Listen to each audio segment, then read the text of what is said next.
Please be seated. Thank you.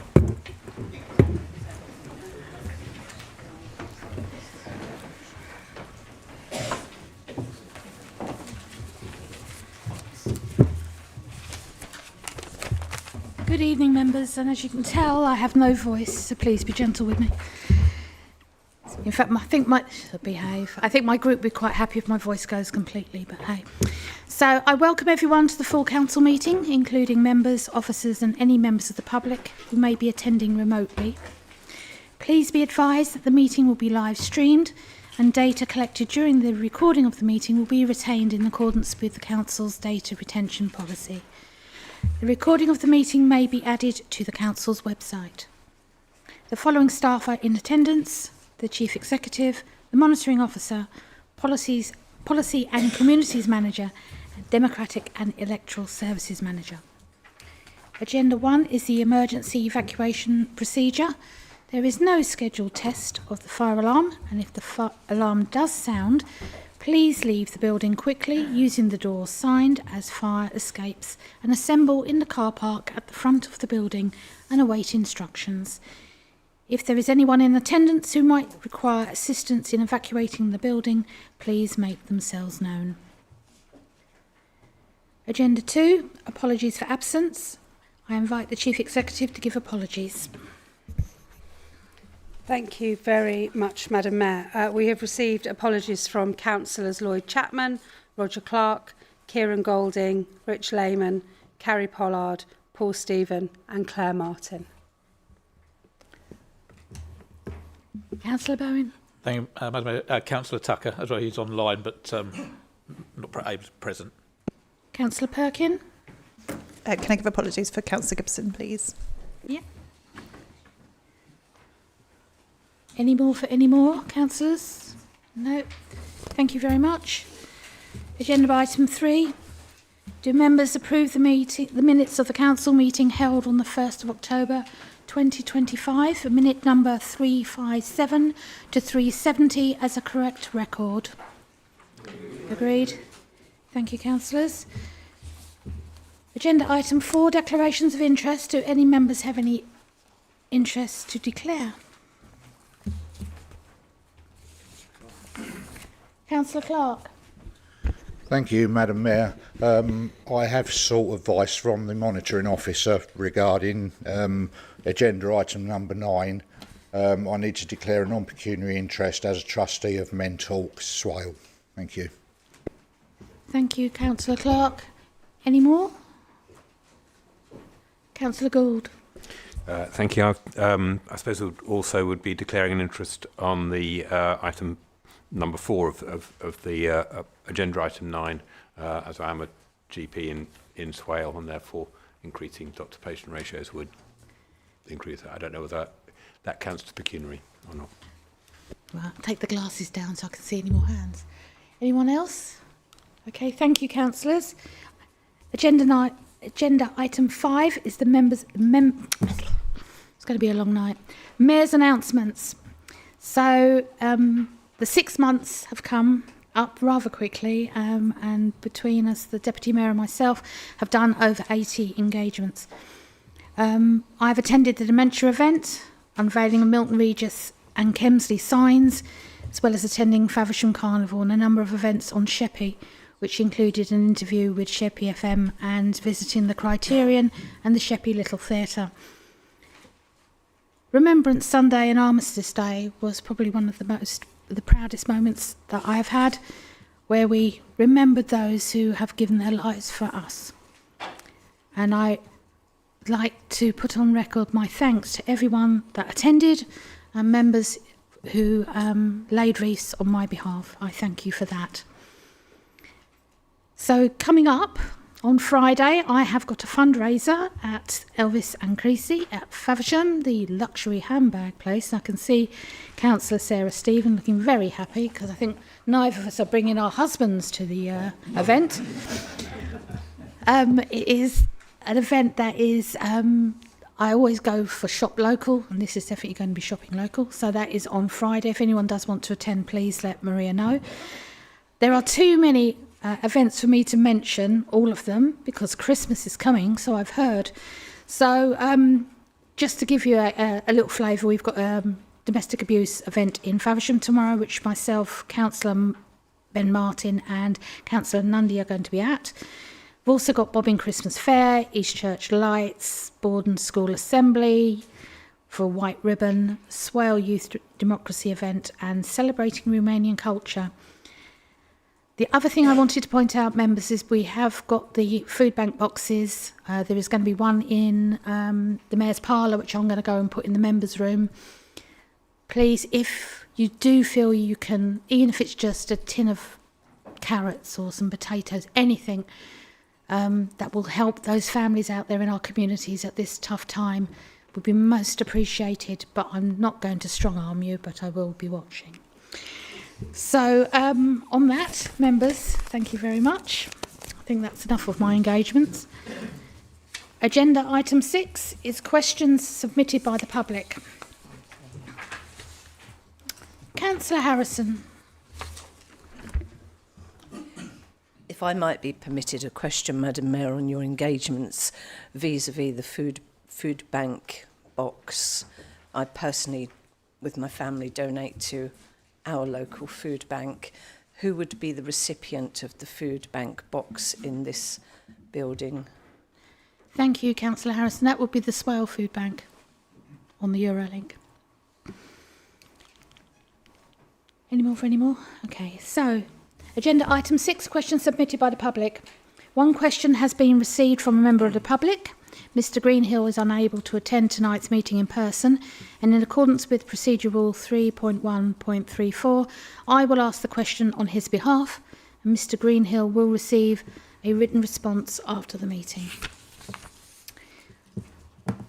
The question is, with reference to the proposal of Swale Council to close some essential public toilets in Swale, will the Council, having regard to the expressed intention of Kent County Council to refurbish the public library in Central Avenue and create a community hub for the provision of many social and other activities which will doubtless create a greater need for the public toilets, A, reprieve the public toilets in Central Avenue and continue their provision, and B, accept that in any event these toilets are an essential facility, and having enjoined public houses, restaurants and cafes, etc. in the town to make their toilet facilities available generally to the public, will the Council lead by example and make the toilet facilities at Swale House available to the public who attend there during the scant hours that the Council offices are open to the public, and in either case, if not, why not?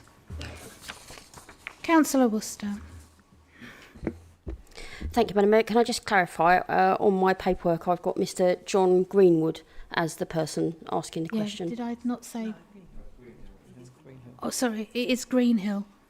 That's okay, Madam Mayor. I'm obviously very poorly this evening, and obviously hope you get better soon. So the response, part A, we've got 3 parts of the response this evening. Councillors debated the provision of public toilets at their Environmental Services and Climate Change Committee on the 12th of November. Councillors voted for the proposals which suggested retaining the Central Avenue toilets in Sittingbourne and closing the Forum toilets. The report also detailed the benefits of rationalising locations for improved maintenance of the remaining sites. Central Avenue toilets are therefore earmarked for refurbishment in the future. Part B, the report that councillors considered agreed that the town centre public toilets are vital for encouraging economic activity, attracting visitors and supporting our vulnerable residents. And Part C, which really is the second part of Mr Greenwood's Part B, the council reception at Swale House does contain public toilets which can be used during our public hours of operation. Thank you. Thank you, Councillor Worcester. Agenda item 7, questions submitted by members. 2 questions have been submitted by members. I will ask each member, which happens to be the same one, in turn, then invite the chair of the relevant service committee to respond. Then I will ask if they have a supplementary question. Question number 1, Councillor Ben J. Martin. Thank you, Madam Mayor. Given the requirement for timely determination of planning applications and the observed significant volume of applications currently awaiting decision, could the Chair of the Planning Committee please explain the reasons for the recurring cancellation of scheduled Planning Committee meetings, with 3 of the 5 scheduled meetings between June and October being cancelled, and what immediate action is being taken to address the subsequent backlog and ensure the statutory timetable for decisions is met going forward? Councillor Andy Booth. Thank you, Madam Mayor, and thank you, Councillor Martin, for the question. I'll break the question down into separate elements, which is that they're not interrelated as they might appear. In terms of the general backlog of applications, the volume of applications that we are awaiting decision, this actual number is reducing. We work to a definition of backlog as any application that has not had any activity for over a year. This has reduced from 189 cases in February of this year to 21 today. There are still over 200 out-of-time planning applications with the council, but we can see that there has been some activity that is recorded that these cases are being worked on, and the number of such applications is also reducing. This has been achieved through a variety of measures, but in the face of other commitments such as the Highstead inquiry, 3 other large-scale strategic applications being with the council, historic and legacy staffing challenges, and often challenging requirements such as BNG, this significant process. A measure that is being introduced that is expected to support in further reducing the backlog is the introduction of charging to make amendments to planning applications. You'll recall that this was approved at full council very recently. Moving forward, as amendments to planning applications will become less common, officers can expect to determine more applications within the conventional time periods, with a reducing reliance on agreeing extensions of the determination period with applicants. Working more frequently within statutory timeframes will reduce the flow of applications into the backlog, with existing older applications gradually being reduced in number. With this in mind, the cancellation of scheduled planning committee meetings is only partly related to the number of older applications that remain undetermined. We maintain a list of applications that are due to be presented to Planning Committee. At this time, the list comprises 25 items. 8 of those applications related to the occupancy period of caravan parks on the island of Sheppey, and this will be presented to committee later this year, having only been validated in September of this year.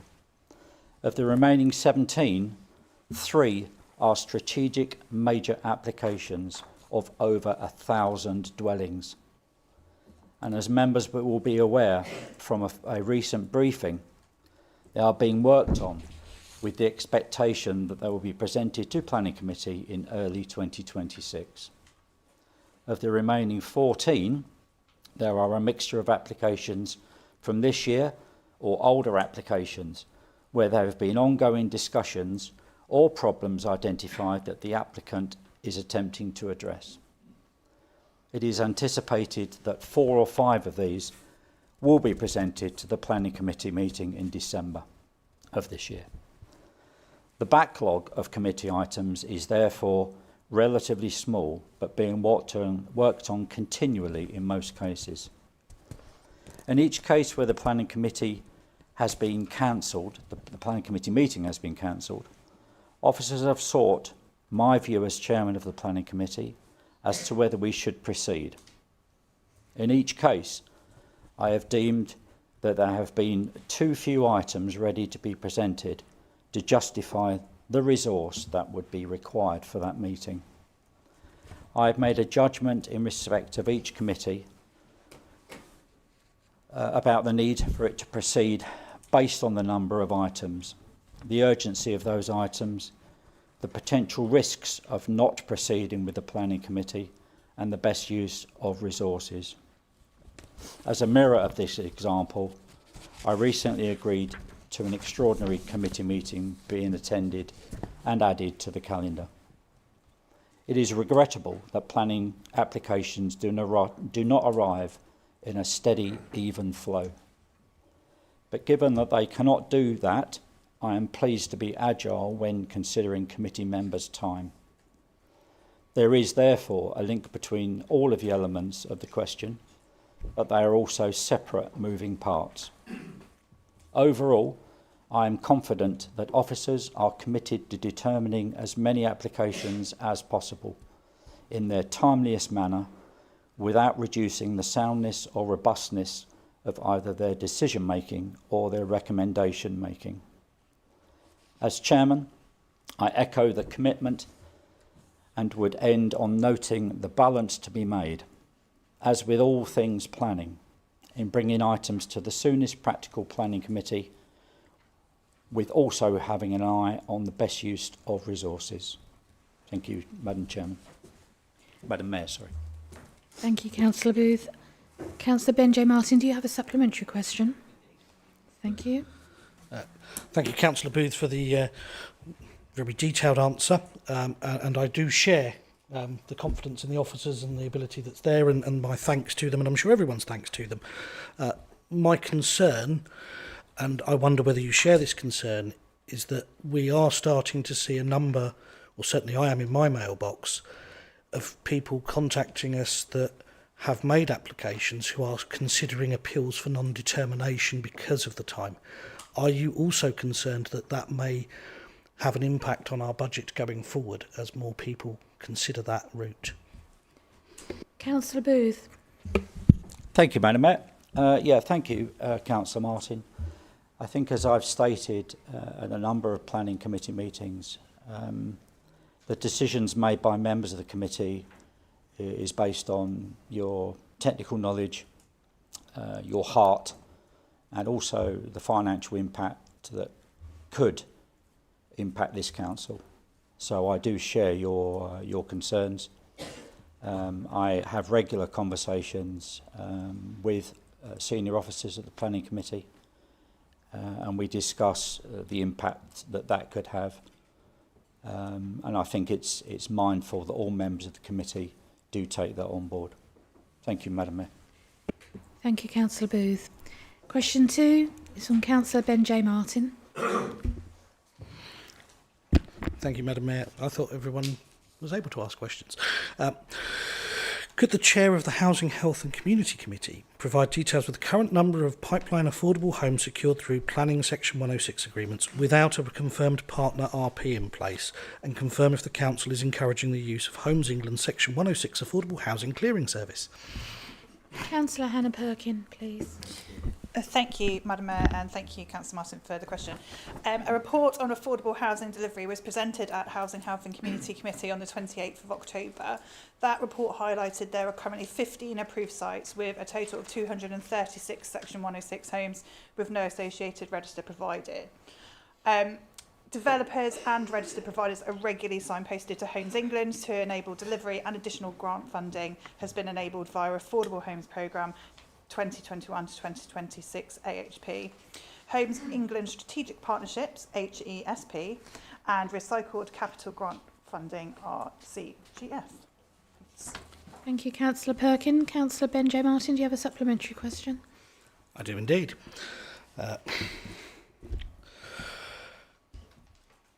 My feelings on affordable housing are pretty well known, and I think most people will know that I will do absolutely everything to encourage RPs to invest in Swale.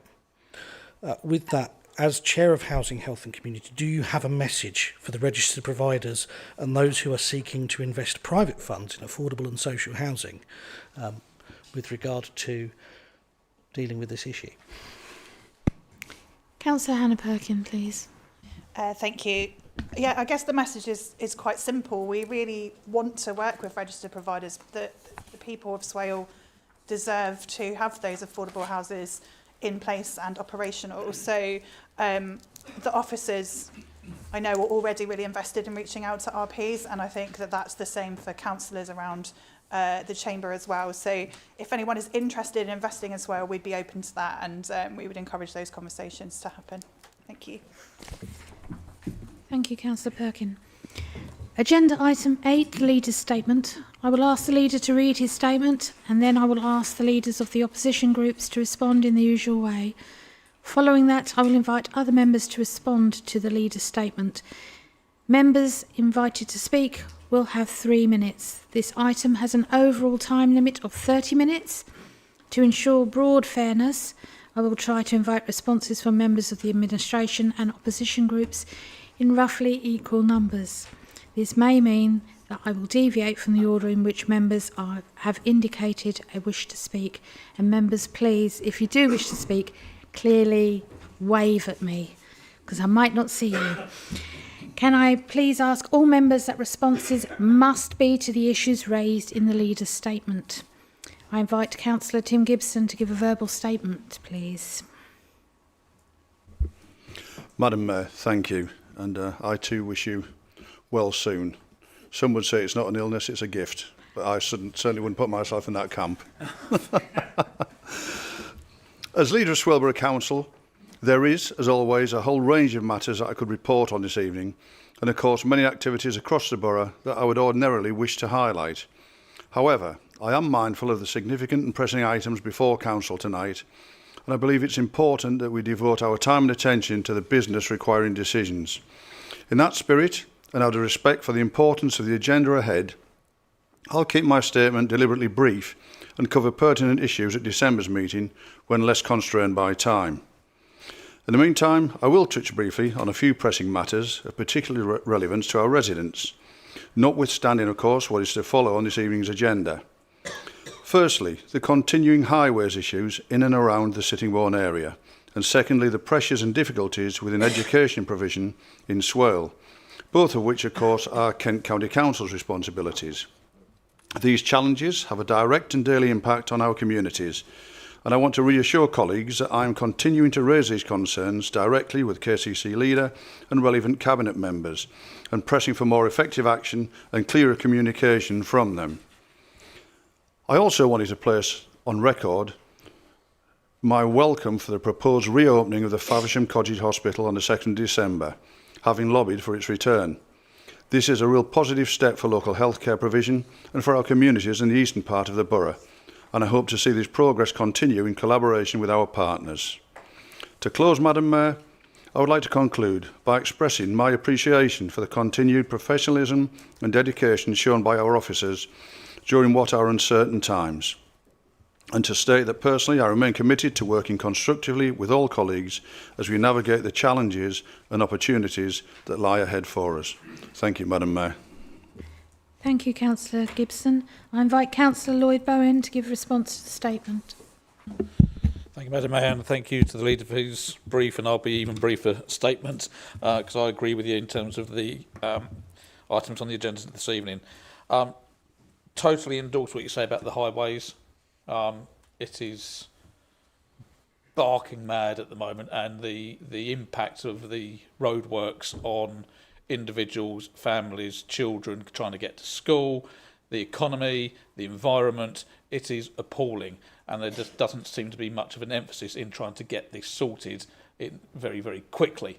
Quite frankly, individuals should pull their fingers out their backsides and get on with it. Having said that, although it's not a roadwork, for a while now, I still, and I've said this before, question the decision on whoever decided to change the frequency of the traffic lights just outside Swale House, because that is causing even more of delay by having just one route each time. Who'd have thought? I also welcome the reopening of the Cottage Hospital and thank for the efforts of everybody who's been involved in that, particularly also Helen Watley, the MP for Faversham Mid-Kent, who's been actively involved in this. It is a valuable resource and one which we need to defend and need to make sure remains open going forward. And finally, also I agree that actually by work and having discussions, between the various groups makes our working better, makes this council better. Even when there are differences, we can try and work through them. Thank you, Madam Mayor. Thank you, Councillor Bowen. I invite Councillor Mike Baldock to give response to the statement, please. Thank you, Madam Mayor. I won't spend half of my time talking about how I'll be brief, because I won't be.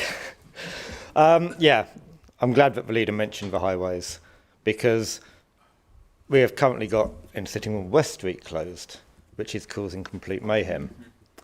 But when you get diverted, you run into more traffic works. And we were hearing all the condemnations of KCC for doing this. We were told it was going to be different. We were told this was going to be sorted out. This shouldn't be happening.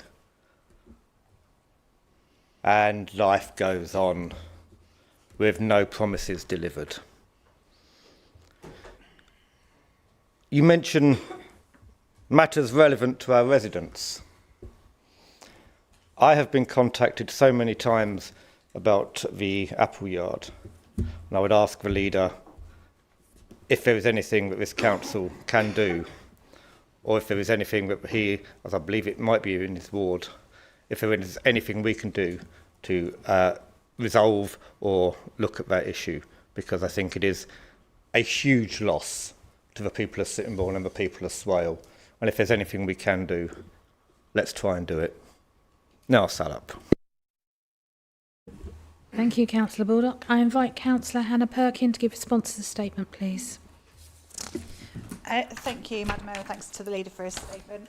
I just really wanted to touch on the Cottage Hospital. So the Cottage Hospital in Faversham is a really cherished community service. I wanted to thank everybody that's been involved with lobbying for it to be reopened. I think it's a really good example of when all political parties drop their banners and go and fight for something in the same way. So I think everyone has been instrumental in reopening that.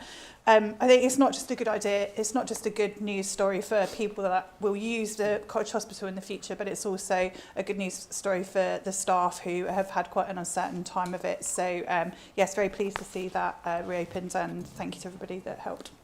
Thanks. Thank you, Councillor Perkin. I invite Councillor Richard Palmer to give response to the statement, please. Yeah, thank you, Madam Mayor.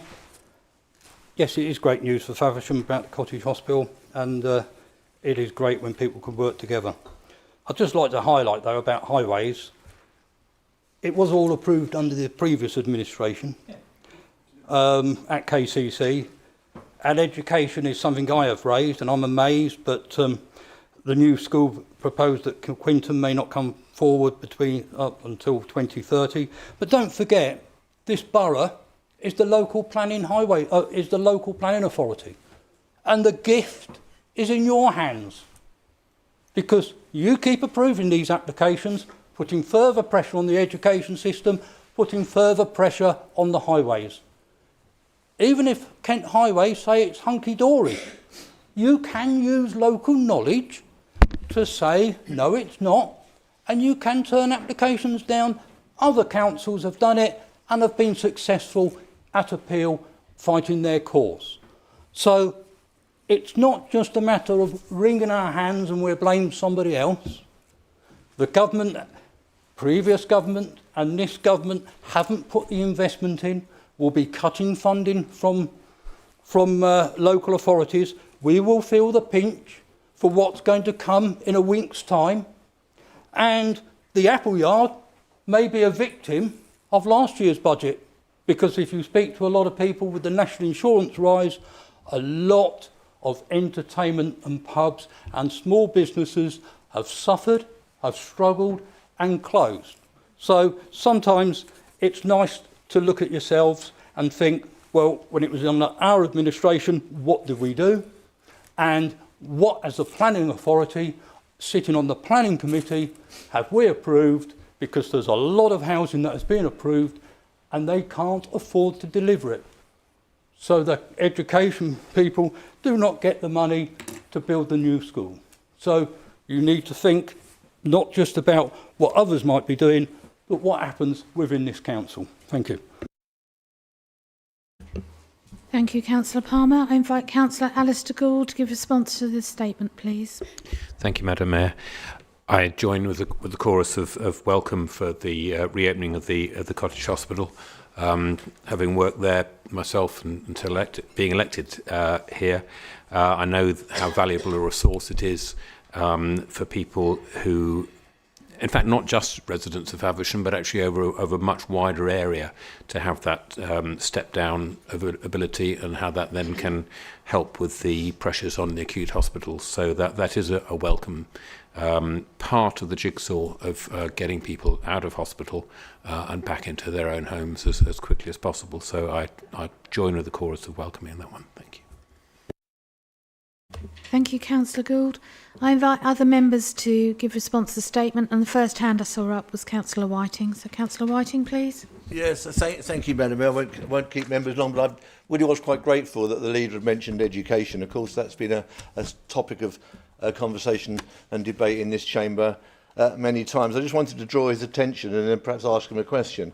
There are around 540 Year 6 children on Sheppey looking for a place at secondary school next year. Come September, they will be looking for a place. There are only 330 places on the Isle of Sheppey for those 540 children. So KCC, it would appear, is forecasting that remaining 210 families will be choosing to select a school on the mainland to educate their children after September. Does the leader, Madam Mayor, through you, agree with that forecast by KCC, and what will his comments on it be? Thank you. Thank you, Councillor Whiting. Councillor Dolly Worcester, please. Thank you, Madam Mayor. I too was very grateful for the leader to bring up education within his statement this evening, and I just wanted to actually thank Swale Borough Council, because this council has certainly given a platform to those people suffering on Sheppey, even now, whose children do not have a space at a secondary school that should have started in September. I'd also thank Councillor Elliot Jays and Larissa Reid, who have made it a priority actually to try and get space on our local agendas to make sure these people are heard. This week I received a response from the Cabinet member at KCC in response to the petition that residents from Sheppey have signed, with the usual response of "not our problem." I will just say one thing, and I hope all members are listening. I tell you whose problem it isn't. It's the children's. That is not their problem. It's not the family's problem. These people have been put into this situation, are still in this situation, and it looks like our next year is going to have very similar situations as well. And a gentle pushback to planning. KCC are statutory consultees on planning applications, are they not? So I would suggest that there is a better line of communication that we could all have around education, rather than pushing the buck. These families and these children need an action plan for a solution, not people going, "It's not my fault," because the only people that's going to affect in the long term will be those children, and they certainly do not deserve it, whether they come from Sheppey, Swale, Canterbury, Maidstone. They all deserve exactly the same support. Thank you, Madam Mayor. Thank you, Councillor Worcester. Councillor Jackson, please. Thank you, Madam Mayor. I would like to thank the leader for his reference to the opening of the Faversham Cottage Hospital. Indeed, as I went past there this evening, all the lights were on, flowers in the window, and it looks so lovely. I would also like to thank all the leaders that have referenced the opening of the Cottage Hospital as well. Thank you. Thank you, Councillor Jackson. Councillor Ben J. Martin, please. Thank you, Madam Mayor. I wasn't going to come in on this one, but after some previous comments, I felt I had to. It's not just Swale that suffers with highways issues. I'm sorry, but if you go around Kent, as I do quite regularly at the moment driving, you'll find diversions from one road closure into diversions for another road closure, whether that's in Canterbury or Ashford or Maidstone or Tunbridge and Malling or Swale. Maybe it's something to do with not having a director of highways to make the person that's in charge of developer-funded work speak to the person in charge of maintenance works. I don't know. That's beyond my pay grade. That's a county councillor's thought. I do indeed welcome the comments on Faversham Cottage Hospital, though, and it is great to see it open, and thank you, Leader, for that. And I also want to echo the thanks that you gave to the officers, because actually I haven't seen a single officer that shirks at all in my time here. And actually, if anything, over the last few months, I've seen them working harder. I've seen more hours going in, but the same level of passion going in to look after our residents and to fulfil what we as councillors are asking of them, and we are asking a hell of a lot. So a huge thank you to the Officer Corps, and I do hope that that can go through to every member of staff who works in this building and who works from home. Thank you very much. Thank you, Councillor Martin. Councillor Ashley Wise, please. Thank you very much, Madam Mayor, and sorry. Yeah, for the benefit of all of you then. Thank you very much to the Leader for continuing to raise highways matters and for hosting KCC's Peter Osborne. And to be fair, I'm grateful to KCC members who've taken matters forward when I've had frequent calls to contact them about the issues we've been having in Kemsley and the surrounding area. Yet again today, it's been utter misery on our town's roads, and whilst this isn't directly to do with the Grovehurst works, the diversions in place for the scheme were once again delayed and were severely impacted by concurrent closures and diversions, as Councillor Baldock and Councillor Martin have described. So I hope all group leaders will support my calls for KCC to tell us what fines and penalties have been issued against the contractors for the extreme delays with the Grovehurst project, and for money to be spent in the communities like Kemsley, Iwade, Bobbing, Milton, Chalkwell and Sheppey that have been particularly badly affected by this traffic misery. Thank you, Councillor Wise. Councillor Peter MacDonald, please. Thank you, Madam Mayor. If I could just mention quickly on highways, which obviously I'm quite well qualified in. When we used to work on highways, we had to work 24/7. But between the hours of 10 in the evening and 6 in the morning, you weren't allowed to do noisy work. And I think nationally, we're all pretty cheesed off with seeing contractors, preferred bidders, doing contracts and, just not being there most of the time. So I think it's really appalling, frankly. And it does need it needs a national tighten up, quite frankly. The other thing, of course, on education, I did do 15 years teaching mathematics at Sheppey College. Apparently, the numbers game, which is actually emanated from the Department of Education, and they decide how many places are to be put. Well, quite frankly, they keep getting their sums wrong. I might be a simple mathematician, but they keep getting their sums wrong. So I think we need to do pressure, really strong pressure on the Department of Education, particularly with all the developments which are going on. Okay, initially there'll be primary school children, but secondary school later on. I did, at time while I was at Minster College, we had to teach in some rather dilapidated porter cabins. So there's no excuse for saying there isn't enough room in the building. I wouldn't suggest that we have dilapidated porter cabins, but Department of Education, frankly, need to provide some funding to actually get their sums right and provide some porter cabins if there's not enough accommodation. Thank you very much, Madam. Thank you, Councillor. Councillor Bonney, please. Thank you. So a couple of questions for the Leader.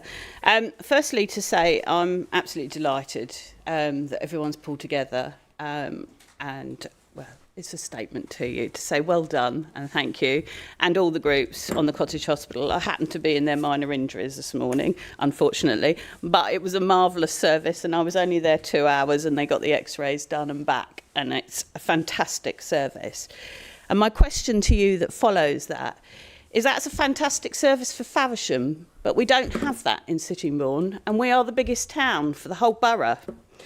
And as I pointed out on behalf of the 5 parishes during the public inquiry, Sittingbourne is a black hole for NHS provision, considerably worse than the Isle of Sheppey and considerably worse than Faversham.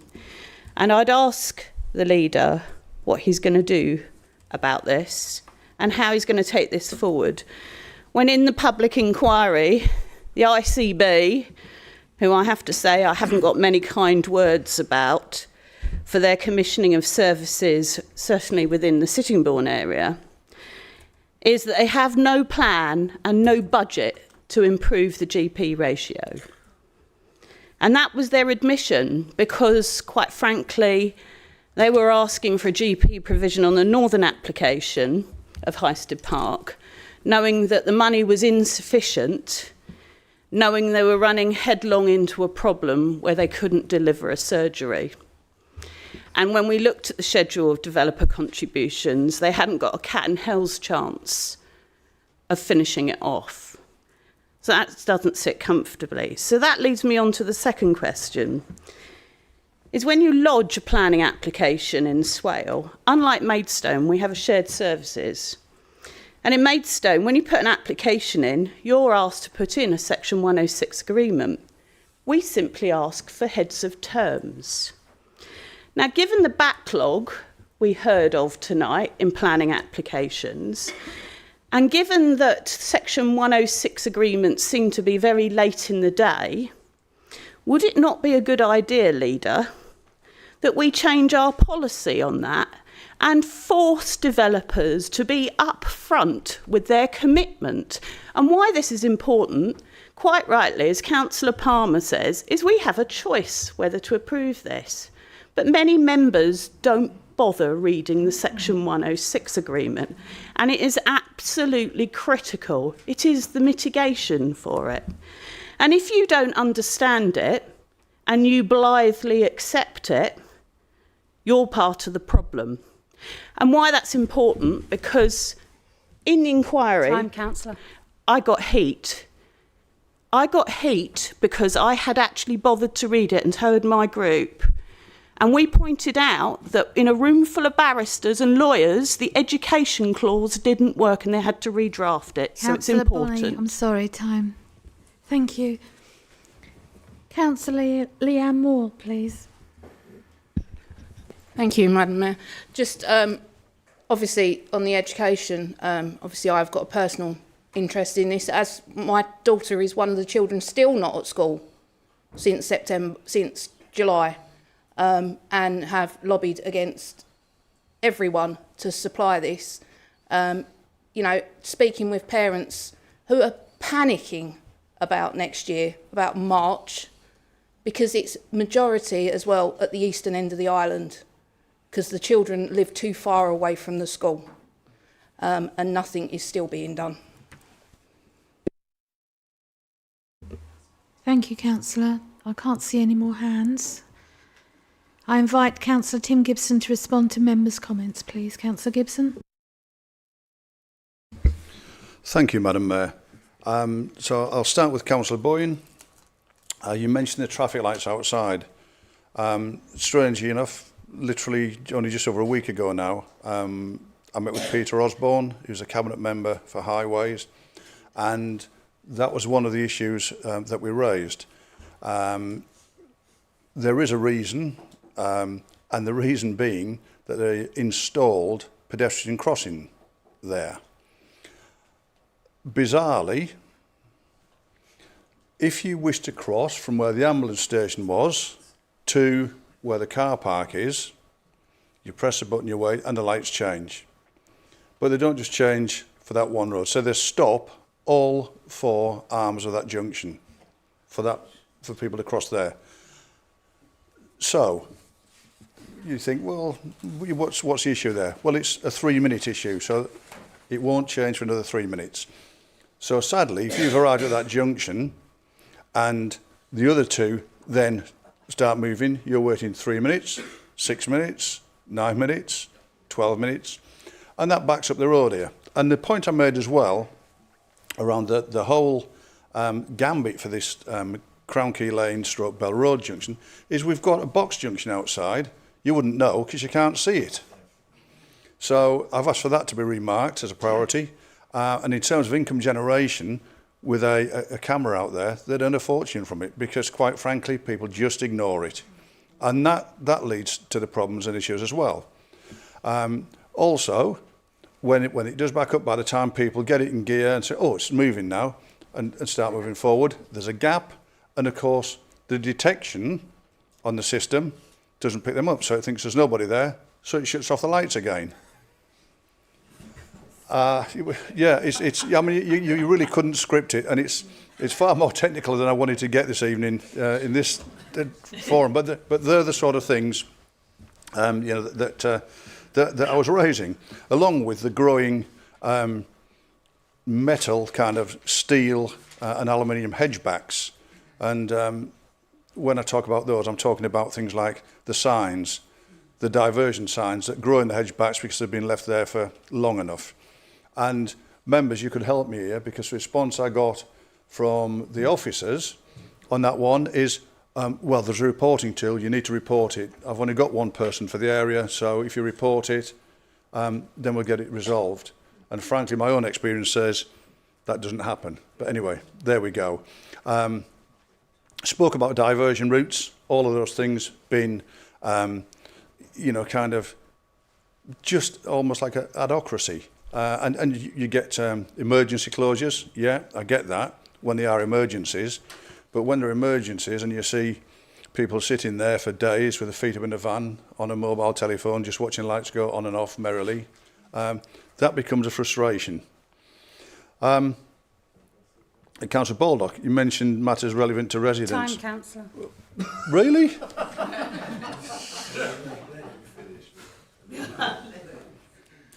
Good gracious, yes, I did say I'd be brief. Thank you. Thank you, Councillor Gibson. Agenda item 9 is a motion, International Men's Day. A motion to recognise International Men's Day today has been received. This item has a time limit of 30 minutes. Please note that as Councillor Paul Stephen is absent this evening, it will be seconded by Councillor Sarah Stephen, who will be speaking from her seat tonight. She's already asked me. Councillor Nundy, I invite you to propose the motion. You have 5 minutes to speak. Councillor Nundy. Thank you, Madam Mayor. Thank you to Councillor Sarah Stephen for stepping in at the last minute, as Councillor Paul Stephen wasn't able to make the meeting this evening. I take it that everyone has had time to read the motion, so I don't need to go through it. Okay, cool. Okay, so at the last time we were all sat here at the last full council meeting, I shared that I knew too many men that have died by suicide, and I could talk about them at some length, but their stories aren't mine to tell. What I will say is that finding out that one of your mates has died that way is just the worst feeling that I have ever had. Nothing even comes close to just the sheer emptiness that I felt after finding out. And I absolutely dread to think what it would be like to hear that a family member, you know, a dad, an uncle, a brother, a son, had died that way. The theme for this year's International Men's Day is celebrating men and boys. And I think that when we talk about other international days, International Women's Day, or perhaps Black History Month or LGBT History Month, we often talk about achievements and firsts, but we're not really talking about that. We're not really talking about people getting the right to vote. We're talking about the struggle that those people had to go through to get that.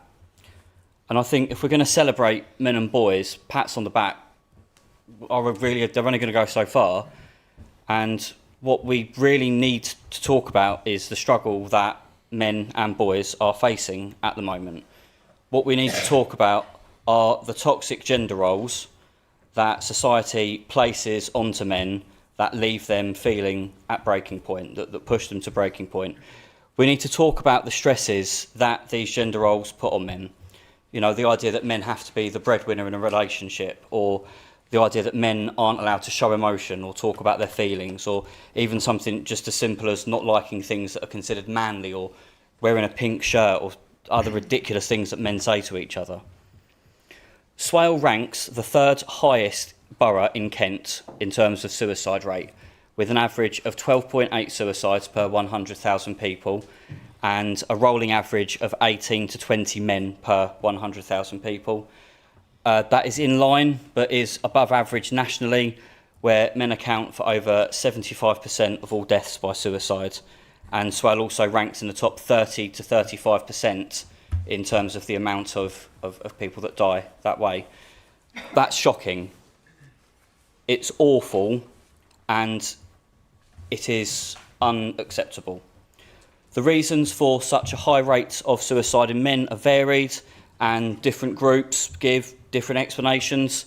But I think there is one thing that can be agreed on, and that is that men do not talk enough about their feelings. I was on a training course a couple of years ago, and the trainer gave this anecdote. She said that there was a study done a few years ago, and they interviewed people that had been involved in car accidents. And when they spoke to the women that had been involved in car accidents, they spoke about how terrifying it was, how scary it was. They spoke about how that accident made them feel. When they spoke to the men, they gave blow-by-blow accounts of the accident, and almost some men were trying to hype it up as if it was something out of a film. And I think that just goes to show that even in situations where men are by themselves and they probably could open up, there is just this unwritten rule in society that they're not allowed to, and that is something that absolutely needs to be challenged. This motion is asking the Council to acknowledge the crisis in our community and trying to force central government's hand to do better, because quite frankly, people in Swale deserve better. There are some fantastic groups nationally, such as the Campaign Against Living Miserably and the Samaritans, that do some fantastic work around suicide, and in the case of Calm, they do some fantastic work around male suicide. And locally, we have some excellent groups as well, such as Men Talk Health Swale. I know that Councillor Stephen is going to talk at length about them, but their efforts have been tireless in supporting the well-being of men in this borough. And the group has gone from strength to strength and continues to not just support men, but save the lives of men who are struggling at the moment. There is another group on the Isle of Sheppey that I've only found out about quite recently, called Sheppey Dads, where men can take their children and they learn basic cooking skills. I went along, I learned how to cook something. It was really good.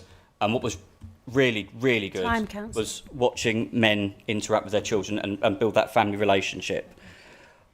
Of course, it would also be remiss to not remember people in our community who have died by suicide, because, like I have said already, it is absolutely awful. I will leave it there. Thank you for listening. Please support the motion.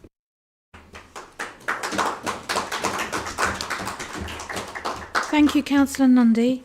Councillor Sarah Stephen, I invite you to second the motion and ask if you wish to speak now or reserve your right.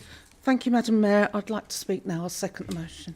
Thank you, Councillor Stephen. Away you go. In October 2022, Men Talk Health Sittingbourne recognised that what many were only just beginning to understand, that men across our borough were struggling in silence and that silence was costing life. So they opened the doors of Holy Trinity Church with nothing more than compassion, courage and simple invitation, come and talk. What has grown from that moment is far more than a talking group. Men Talk has become a community, a place of belonging, a family built on trust, respect and the belief that no man should ever have to face his darkest moments alone. For many men, Men Talk is the first time they felt understood, the first time they felt safe enough to open up, and the first time they felt any sense of purpose or hope in a very long time. Today, Men Talk provides walking groups that reconnect men with the world, art classes that rebuild their confidence, educational programmes that equip them with real tools for the life, 24/7 chat support for those who struggle most in the quiet hours, and on-site emergency volunteers who step in when someone is in genuine crisis.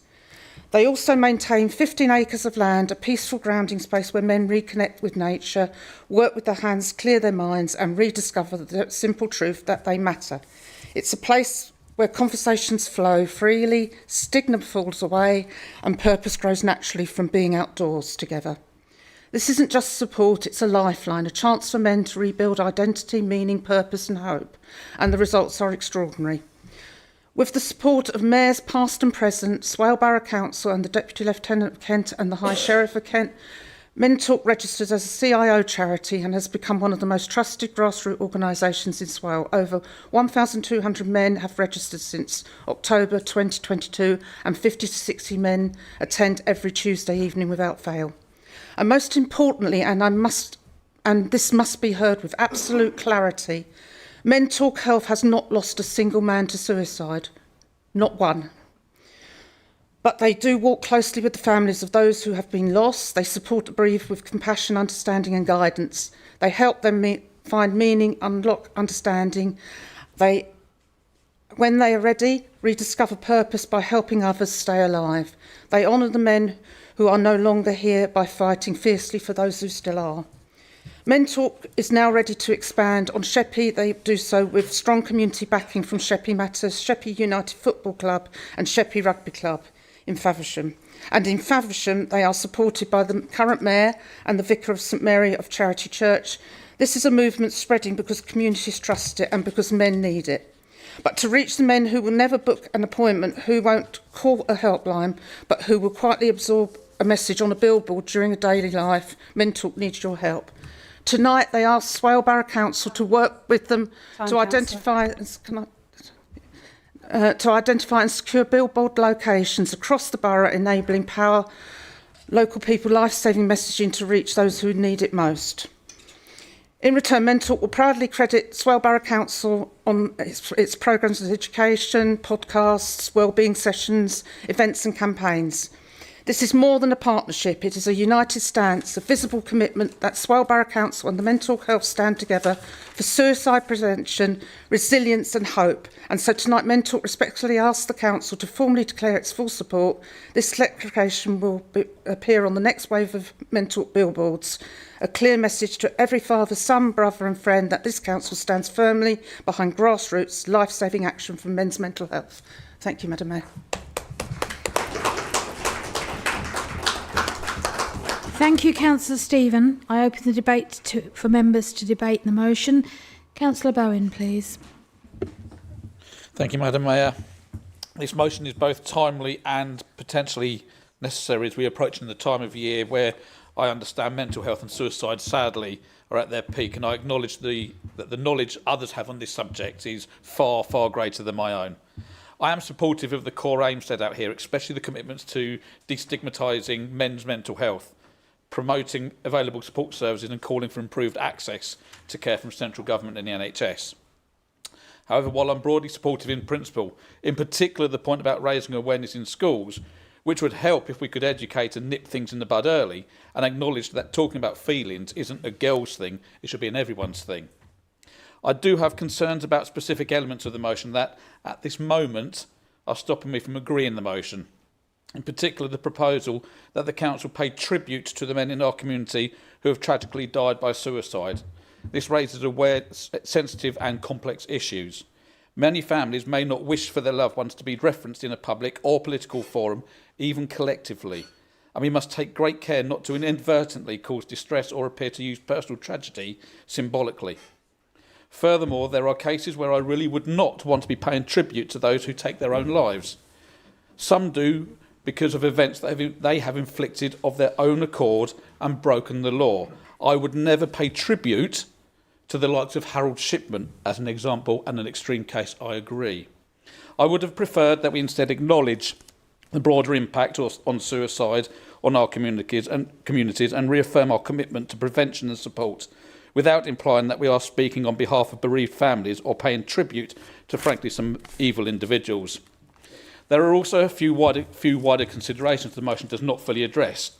Declaring a mental health crisis is a significant step, and we should be clear about what practical actions will follow if such a declaration to ensure it does not become purely symbolic. We should also consider whether there is an emergency or not. Has the amount of mental health problems actually increased in our communities, or are we as a society just more open to discussing it than previous generations? I don't know, as the motion doesn't give details. These are countrywide issues. I am not sure what this council can physically do about it, apart from lobbying higher up the chain.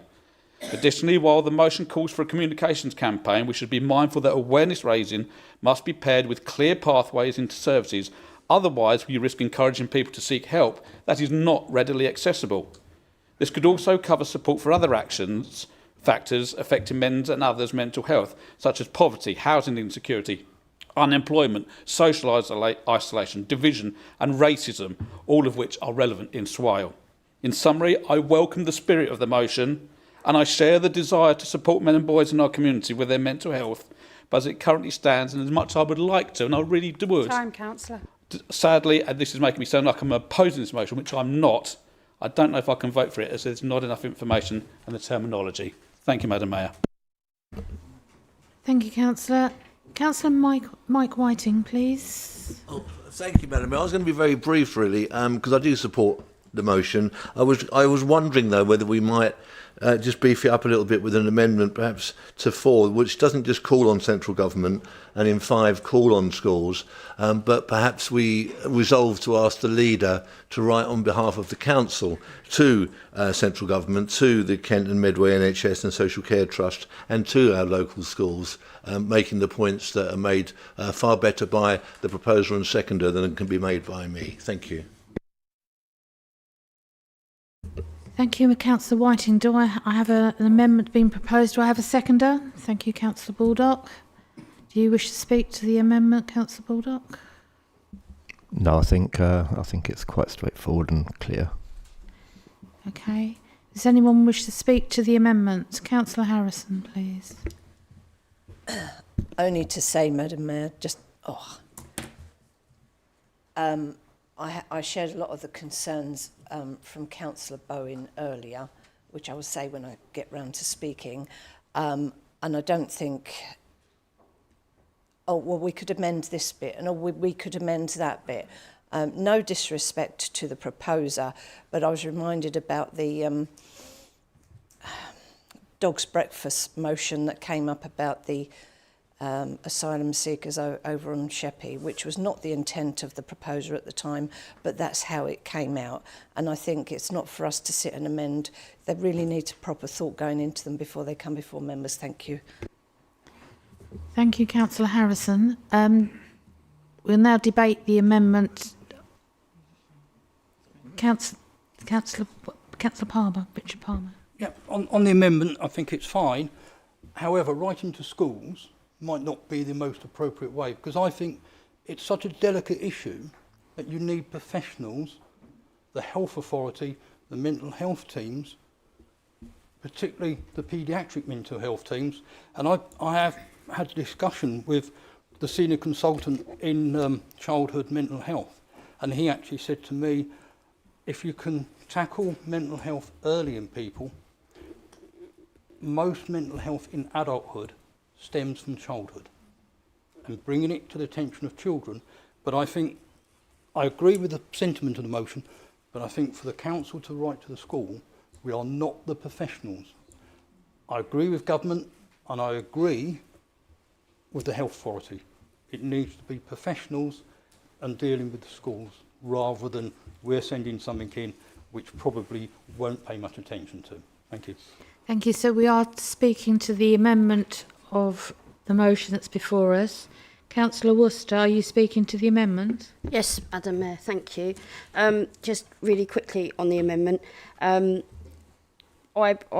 agree with Councillor Palmer, actually, that schools are a very delicate group to write to.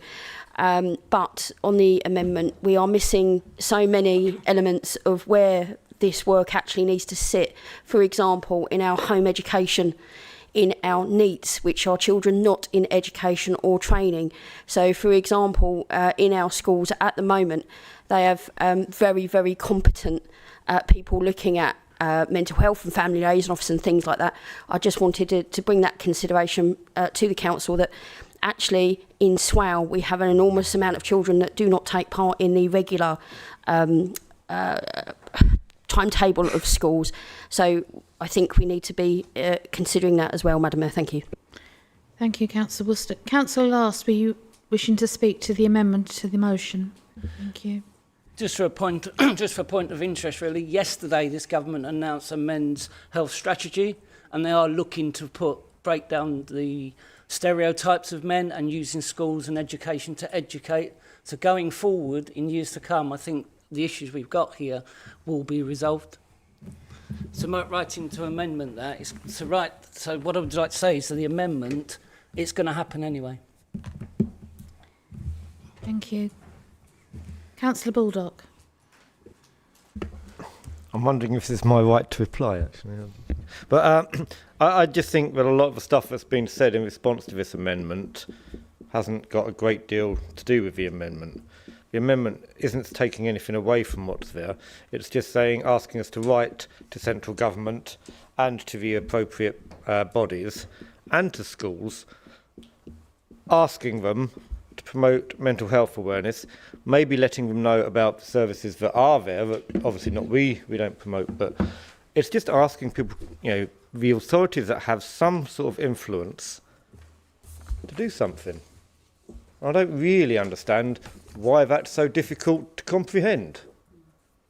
All we're doing is, on behalf of this council, asking those bodies, can you do something about this? We feel it's important, we've recognised it. Thank you. Thank you, Councillor Baldock. Was there anyone else that wanted to speak to the amendment? I'm looking, no. So I would ask the mover of the original motion for right of reply. Councillor Nundy. Thank you, Madam Mayor. I think the amendment that's been proposed is fine. I haven't got any issues with it, so yeah. Thank you. Councillor Whiting, the amendment, could you say the amendment again for me, please? It was just to replace the word... Oh, apologies, Madam Mayor. It was just to replace the word call on in 4 and call on in 5 with ask the leader to write on the council's behalf too. For both of those. Okay. Thank you. Thank you, Councillor Whiting. So we will now vote on the amendment to the motion. For show of hands, all those in favour of the amendment to the motion, please.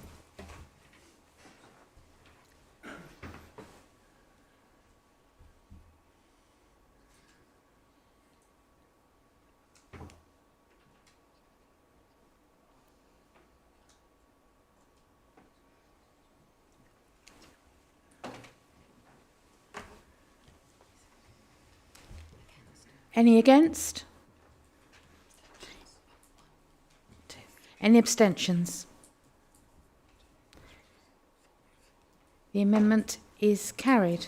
If I'd like the Chief Exec to read the amended motion, please. Or someone to read the amended motion for me, please. We didn't write it down. Is it all right? Well, they're telling me it's fine. Okay.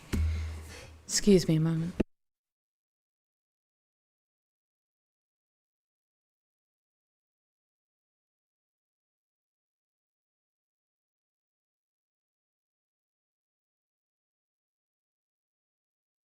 Sorry, members, not quite with it. Right, so we will now go back to the original motion that has now been amended. And I will go back to my list. My next on the list is Councillor Clark, please. Thank you, Madam Mayor. Firstly, I'd like to pay tribute and welcome to the Chamber my friend and the CEO of Men's Hawk Swale, Jason Firminger, and his lovely wife.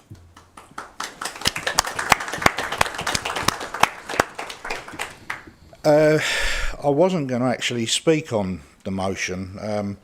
I did speak to Councillor Nundy earlier on before the meeting started because I felt there were certain parts of it that contradicted other parts. But having looked at it again and with the amendment,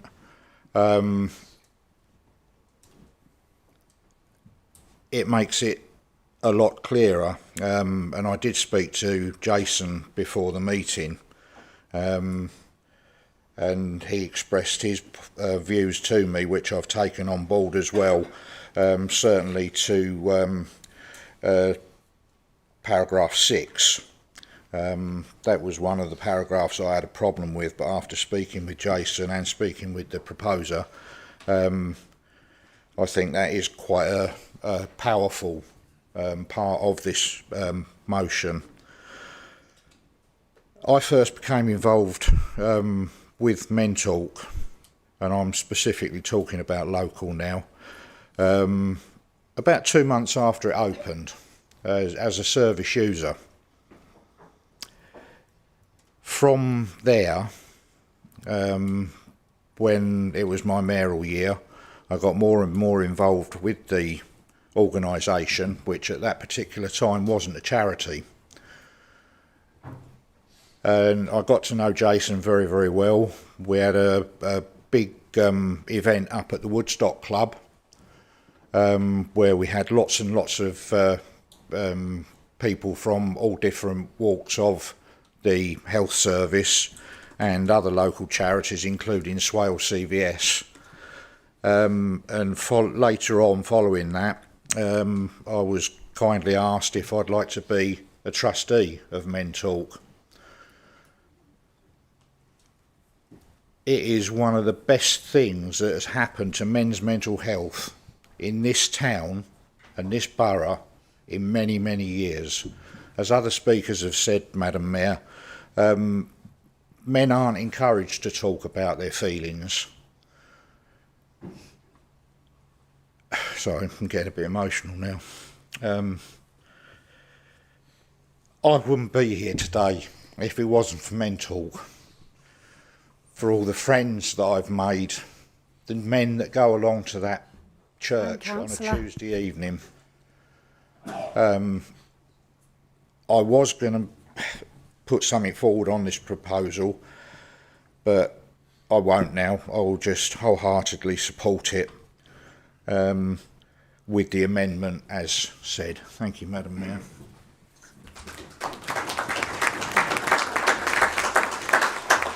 Thank you, Councillor Clark, and thank you for your courage for speaking tonight. Councillor Harrison, please. Thank you, Madam Mayor.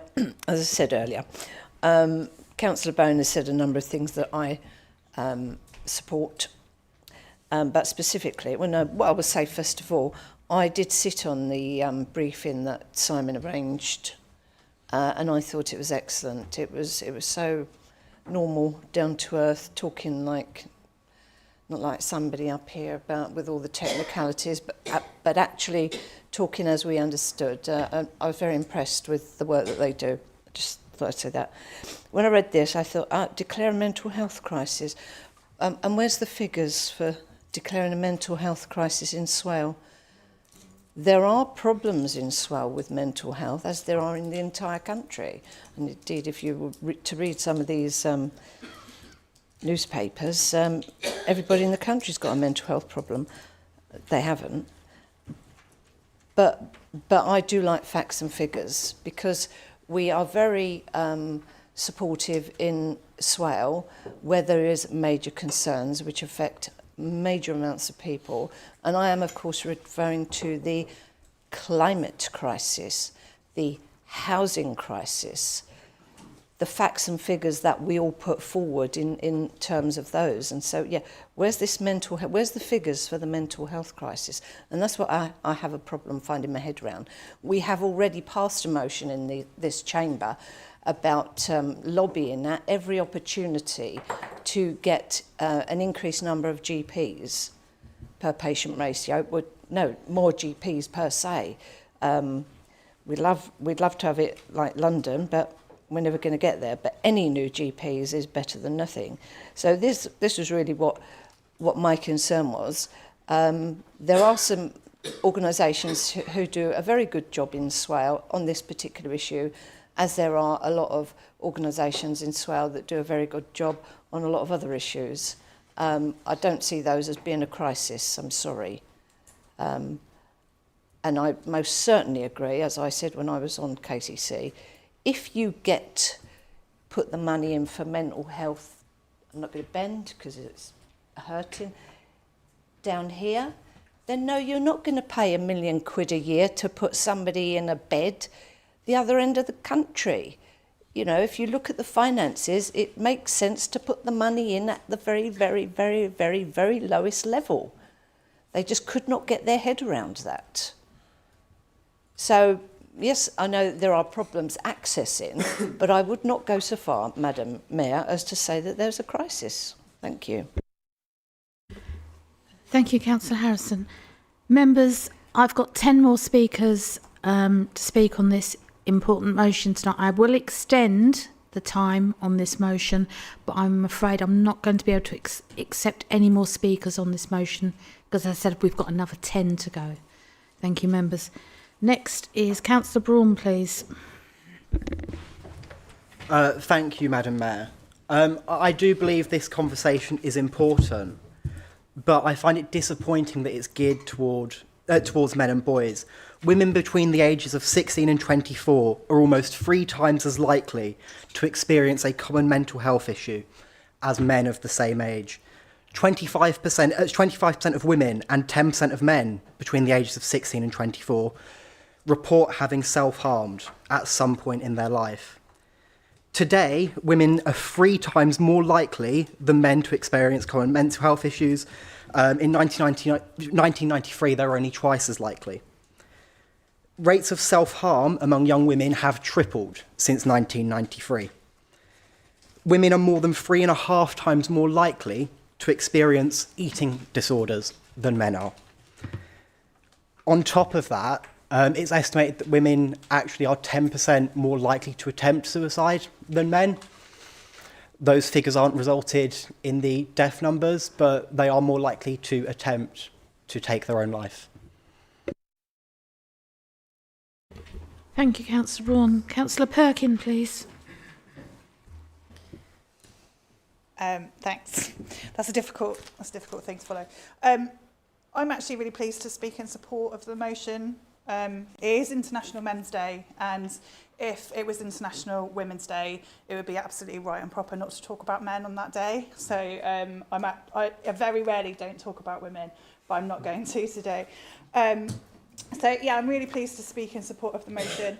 I'd like to thank Councillor Lundy and Councillor Stephen for bringing it forward. I think it gives us a chance not only to celebrate the positive contributions of men and boys in our community, which I think is really important. I think it only goes so far, but actually there's some men doing incredible projects throughout our community and we should celebrate them. But it also, as others have rightly pointed out, gives us an opportunity to be honest about the challenges that many of them are facing, especially around their mental health.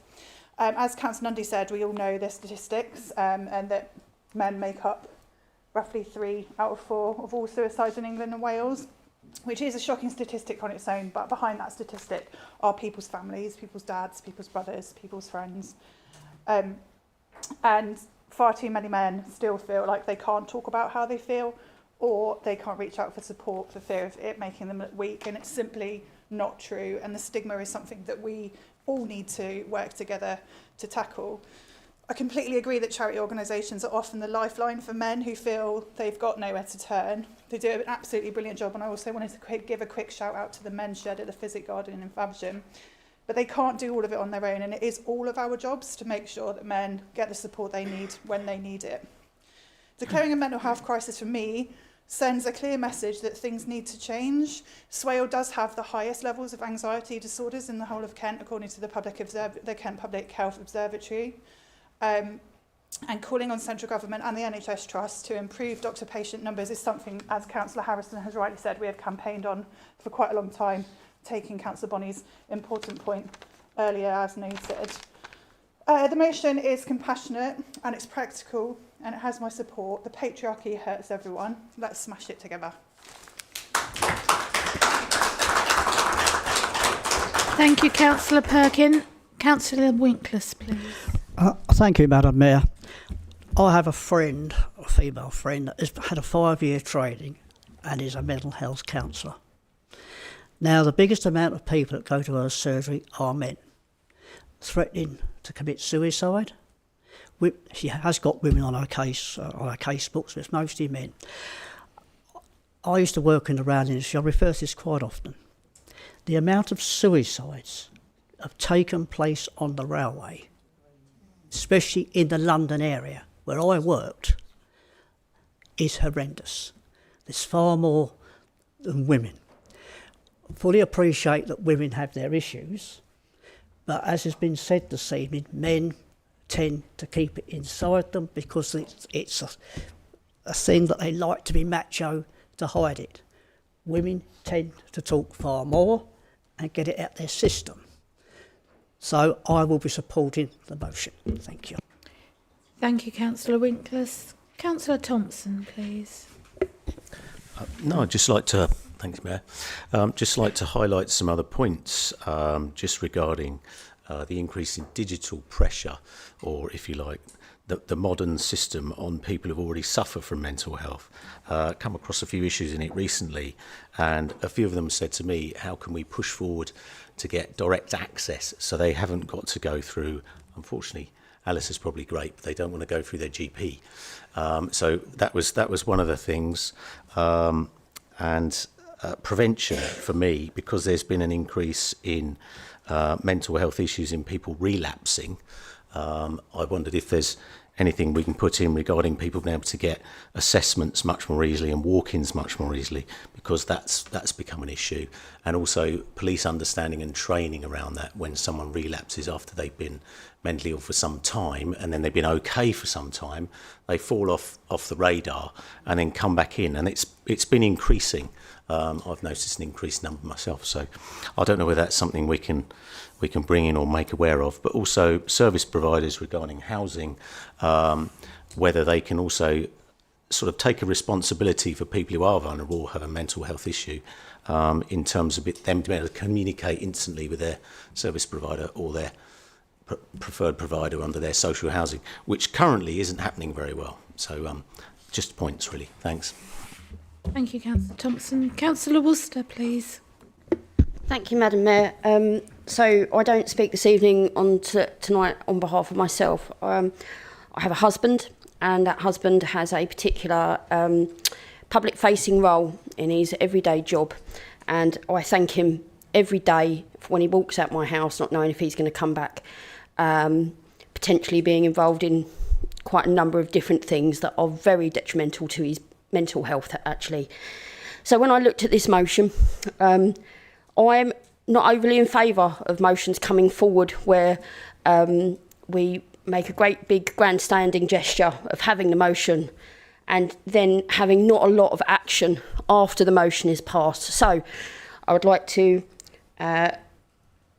perhaps look at two options where we could have some real practical impact with this motion to support men's mental health. And one of them was on point 3, actively promote the support services available to residents. I believe that we should go further in this part of the motion, and that we should actively be supporting services available to residents in Swale's public and private and online spaces, so that actually what we're doing is having a long-term effect and supporting people. To the next point, which is on nowhere in this motion does it mention employment. Now, lots of the things on here are other agencies. For example, we've already had KCC being mentioned, the NHS being mentioned. These are other agencies that we do not have control over.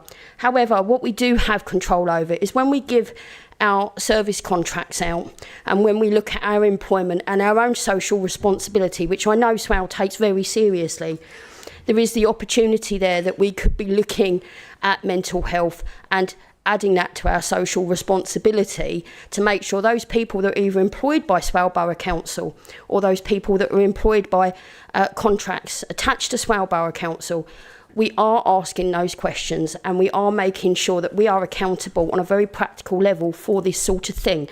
And the other thing that I wanted to add, Madam Mayor, is that when I talked about on the amendment local schools, I do believe we should be looking at educational establishments and organisations as opposed to just capping this at schools, because it may well be that if the council was so minded to declare a mental health crisis in Swale, these organisations should be actively and positively encouraged to contact us, not just us contacting them. And we should be, as we are with our employment, exemplars in our crisis, in our actions going forward, And I believe that the things I've suggested this evening will mean not only are we saying it in a council meeting, we are practically taking forward some actions that everybody will be able to benefit from in families across the borough. Thank you. Time, Councillor. Thank you, Councillor. Was that an amendment I heard before, or you just hope...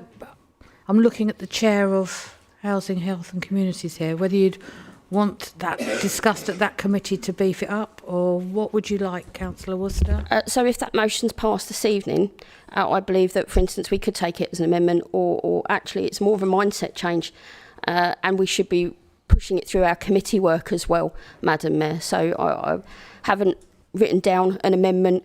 I would just like to have those things appreciated for our practical work as well. Thank you. I shall take that as not an amendment, but I would say that I believe that the chair, I'm looking at her, we will probably, I'm on that committee as well, we will look, you have my yeah, thank you, words are gone, menopausal brain has clicked in, assurance, that's the word. You have my assurance that we will look at this seriously. I have no doubt that every member will be taking it seriously tonight, Madam Mayor. Thank you. Thank you. I will go back to my list. Councillor Hunt, please. Thank you, Chair. Madam Mayor, when I first saw this, I was thinking, here we go again, another motion coming up to the council. Things like celebrating men and boys, sometimes it does get a bit silly with some of the things that we come up with. But it is obviously a serious issue, and I do have the concerns that have been raised with declaring mental health crisis. What exactly is it? What is it we're doing? And I think something with, if there is a committee that we've got that can we look at things in a bit more detail, would be better to be able to do that. But I do also recognise that we do have a problem with mental health, and as it does say here with suicide, I've got experience of that obviously on a monthly basis. I see what happens with suicide, and do see the impact that has on families that are left in almost a weekly basis, actually at times. And I have seen it where mothers of children have had to just stand there and pull them away from their dad who they've lost at the funeral. And it is difficult. And something does have to be looked at. It has to be dealt with. Again, I've seen parents who've lost both children. And this is a concern that I had when we had it. It's also women. There's other people that have it. It's not just men all the time. And it does need to be looked at on a wider thing. So there is such a problem that needs to be looked at. We are not a health authority. It does need health authorities to do more. And I'm not sure where we go with as a council in being able to do these things. And I'm not sure that I can support it, as has been said by others, that it would be good if we could. But hopefully you can change my mind and get me to allow to support this, because what does declaring a mental health crisis mean? I mean, if I could see those parents and the children that have been impacted by this, I'll just go to them, don't worry, so our council's declared a mental health crisis. It'll all be all right. Doesn't make any sense. Thank you. Thank you, Councillor Hunt. Councillor Gould, please. Thank you, Madam Mayor. I do actually share some of the concerns about, what does a mental health crisis mean if we do declare it. But I think it is worth raising the issues. And I think there are some things that it's worth highlighting. One of the ones that, in terms of actively promoting support services, I think people do need to know about is actually that 111 actually has a mental health crisis option on it, and actually is the first port of call for someone who is in a very severe mental health crisis. They should be dialing 111 and asking for option 2. And I think that's a simple and universally available thing that just needs to be highlighted sometimes. In terms of the increase in mental health, I've certainly seen it over my career, particularly amongst young people, there's been an absolutely enormous increase in the levels of anxiety and depression in young people. And I think that stems from some very toxic culture, which a lot of it arises, I think, from the internet and the pressures that are people, and also the polarization in society. And I think that's an area where all of us need to think about how we use language, how we address people, so that we don't do anything that will encourage that toxic culture that feeds into that mental health crisis. And just finally about the local schools, they actually are often the first port of call for mental health access, and I think that's in a way why I abstain from the writing to the local schools. They are involved in this. They know about this already, and I think our writing is not necessarily something that will help. But I think, given the importance of the issue, even with those reservations, I will support the motion. Thank you.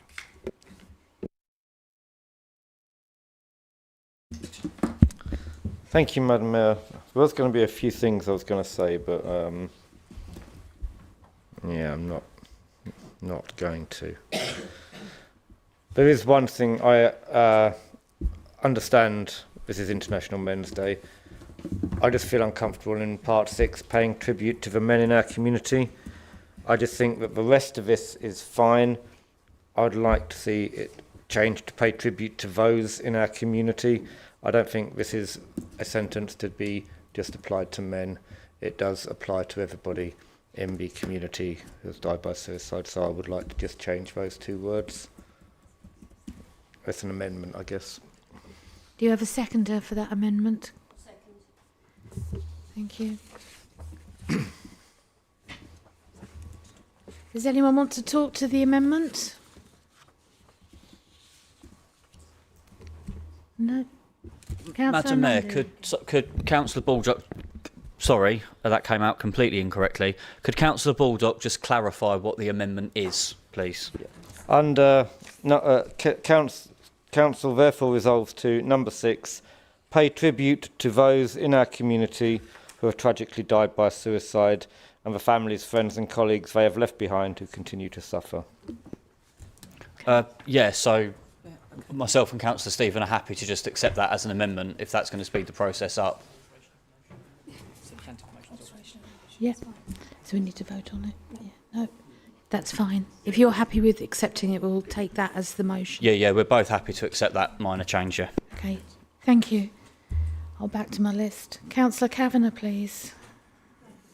Thank you, Madam Mayor. I appreciate it's International Men's Day. However, I think we're missing a trick now. We ought to involve women and girls as well. I don't know what the stats are, but I certainly have known more women who've successfully, if that's the right word, killed themselves. In schools, there's so much pressure on young people, not just boys, girls as well. My youngest is a boy, but I know from his friends how much pressure there is in schools on social media. I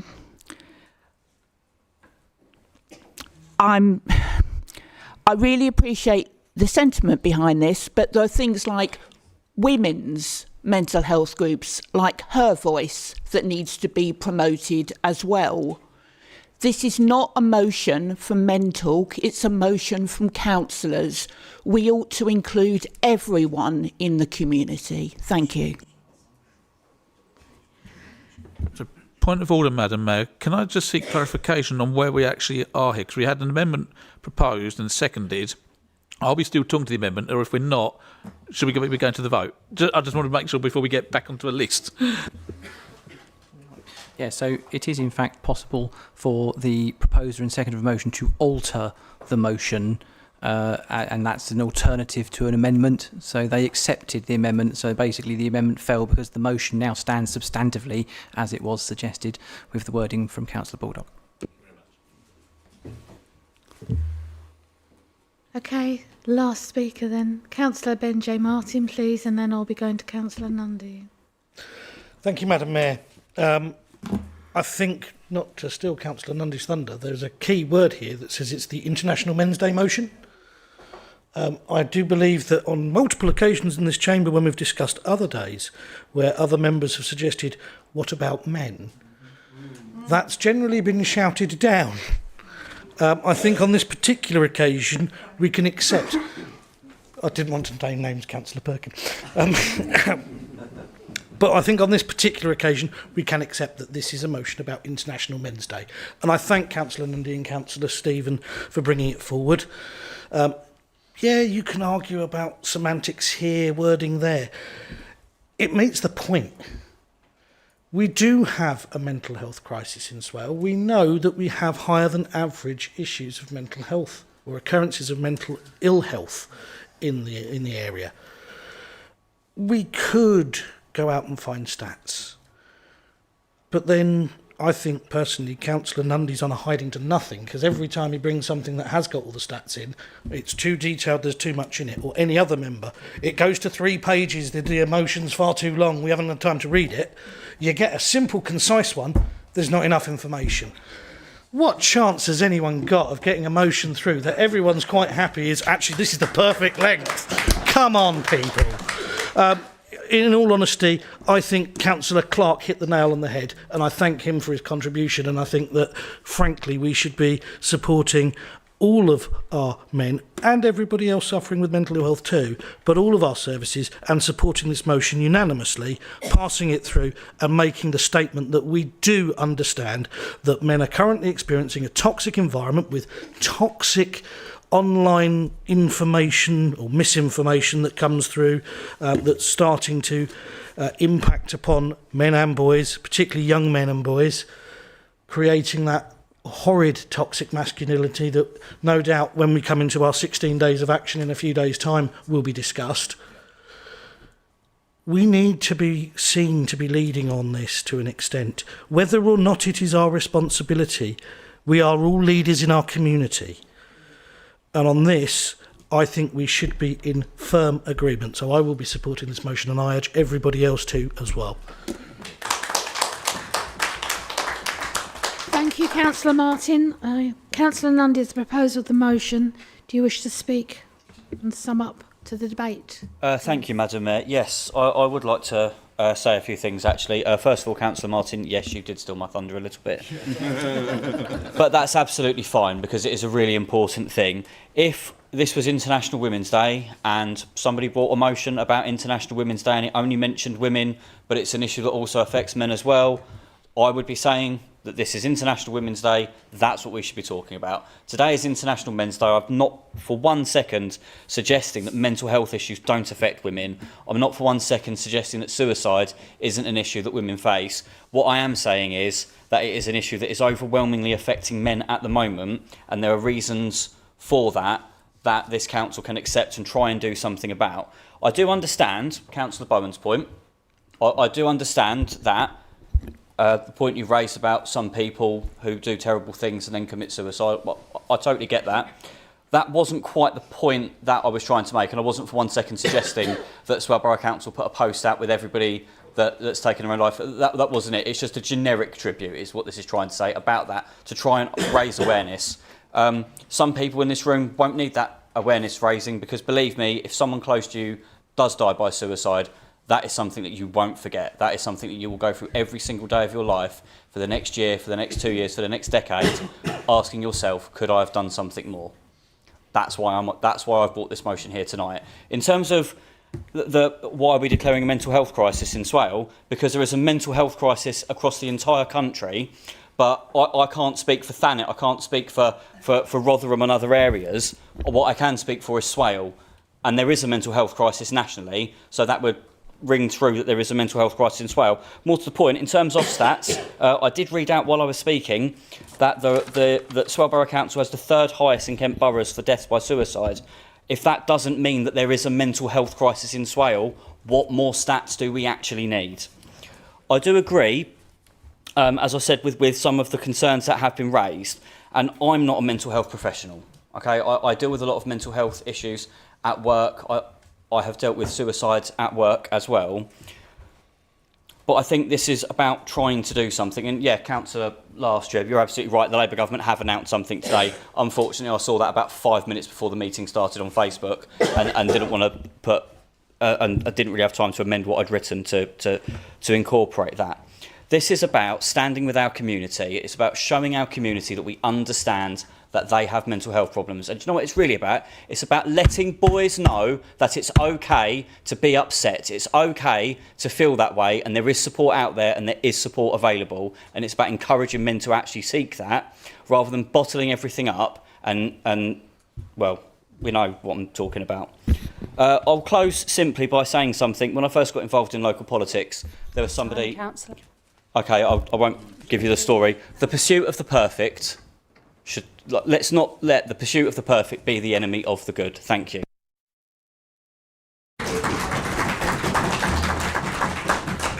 Thank you, councillors, and I hope that we have had a full and frank debate tonight. I will Madam now Mayor, ask- could we have a recorded vote, please? Yeah, lovely. Yes, please. Sorry, just before we do, Madam Mayor's asked me to explain. We've been asked by councillors not to do the recorded vote just in alphabetical order. So the recorded vote will happen, but it's in a randomised order. So if you're expecting to hear your name in a certain place, you must listen because your name may come at any point.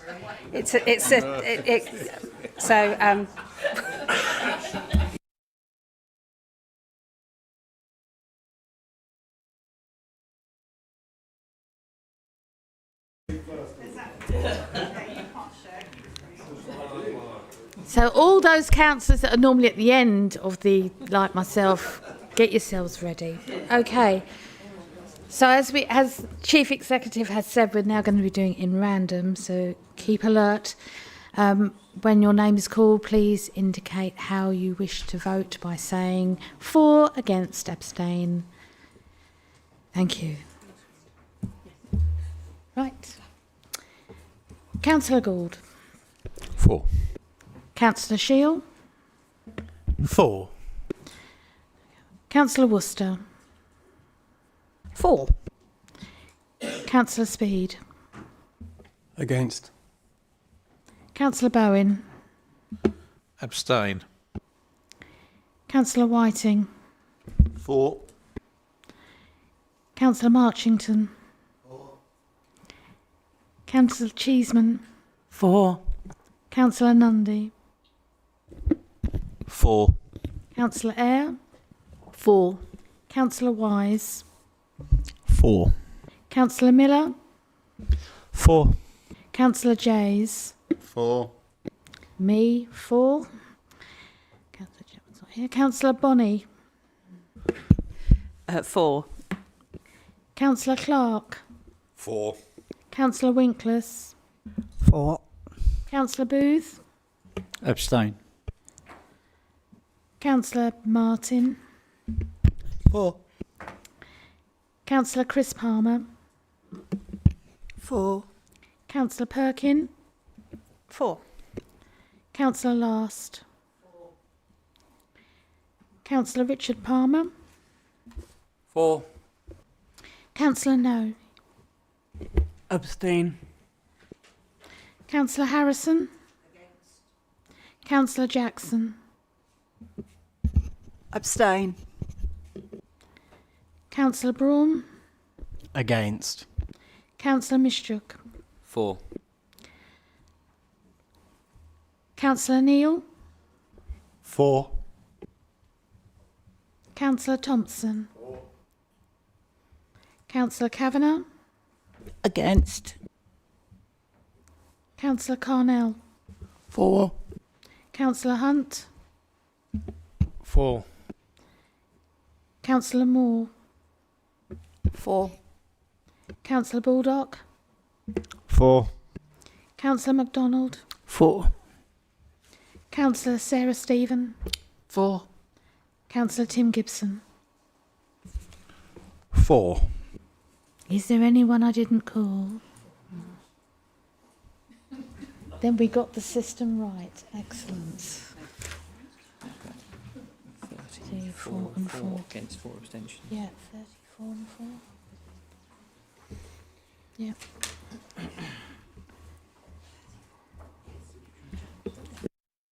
Councillors, 30 votes for, 4 against, 4 abstentions. The motion is carried.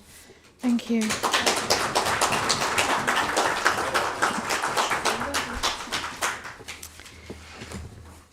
Councillors, Agenda 10, there, you asked for it. Agenda 10, Terms of Reference for Community Governance Review. I invite the leader, Councillor Tim Gibson, to speak and propose the recommendations. Councillor Gibson. Thank you, Madam Mayor. So, this is all about the sign-off of the Community Governance Review, Terms of Reference for Swale. And the Member Steering Group has met and developed draft terms of reference as set out within the appendix. I don't think I need to say any more, Madam Mayor. Thank you. Thank you. Thank you, Councillor Gibson. I invite Councillor Whiting, Chair of the Community Governance Review Working Group, to second the recommendations and ask whether he wishes to speak now or reserve his right. I'll speak now, if I may, Madam Mayor. Thank you. I'll Thank keep you. it brief. Thank you very much. Yeah, I'd like to second the proposal by the leader. I think it's imperative I think it became imperative when government made clear they wanted to abolish two-tier government across the country, that those areas without a town or parish in Swale might be disadvantaged in the future. I spoke about it at the time, so I was really pleased the council decided to go down this route. This latest piece of work, and I'd like to pay tribute to the members of the working group that sit with me, and also the officers, Larissa, Steph and Louise, who've helped us get these terms of reference ready. I just urge members to vote them through so that we can get on with this process and move the matter forward. Thank you very much. Thank you, Councillor. Councillor Bowen. Thank you, Madam Mayor. My only comment on this is, as has already been said, it's gone through P&R, it's gone through the working group. I see no sense in not agreeing it, but what I would add is that members on this subject have also a duty not only to sell the virtues of why maybe a parish council or town council may well be needed, and saying, oh, isn't it great because we're improving democracy, but that can come at a cost. And we need to equally highlight that this could increase council tax to residents in that area. Let's not string a line on social media of it's all great and dandy when that's a huge implication for people who are struggling to make ends meet. Let's be full of fact, truthful and get the right decision. Thank you. Thank you, Councillor. I invite Councillor Baldock to speak, please. Well, I was going to be very brief, but I wonder why there is this constant fear that we're going to go around painting a false rosy picture. Well, it keeps coming up, and we've heard it before. Yeah, it is an obligation on all of us, if this goes through, to go out to our communities, or if your communities are already parished, go and invade some other communities and talk to them about what it means. Invade them. Don't extend your parish, yeah, that's what we're doing. But just go and talk to them. Explain, it's an opportunity to talk about LGR, it's an opportunity to talk about social responsibility of your local area, and if people don't want it, that's fine. The unitaries are coming, they are horrendous.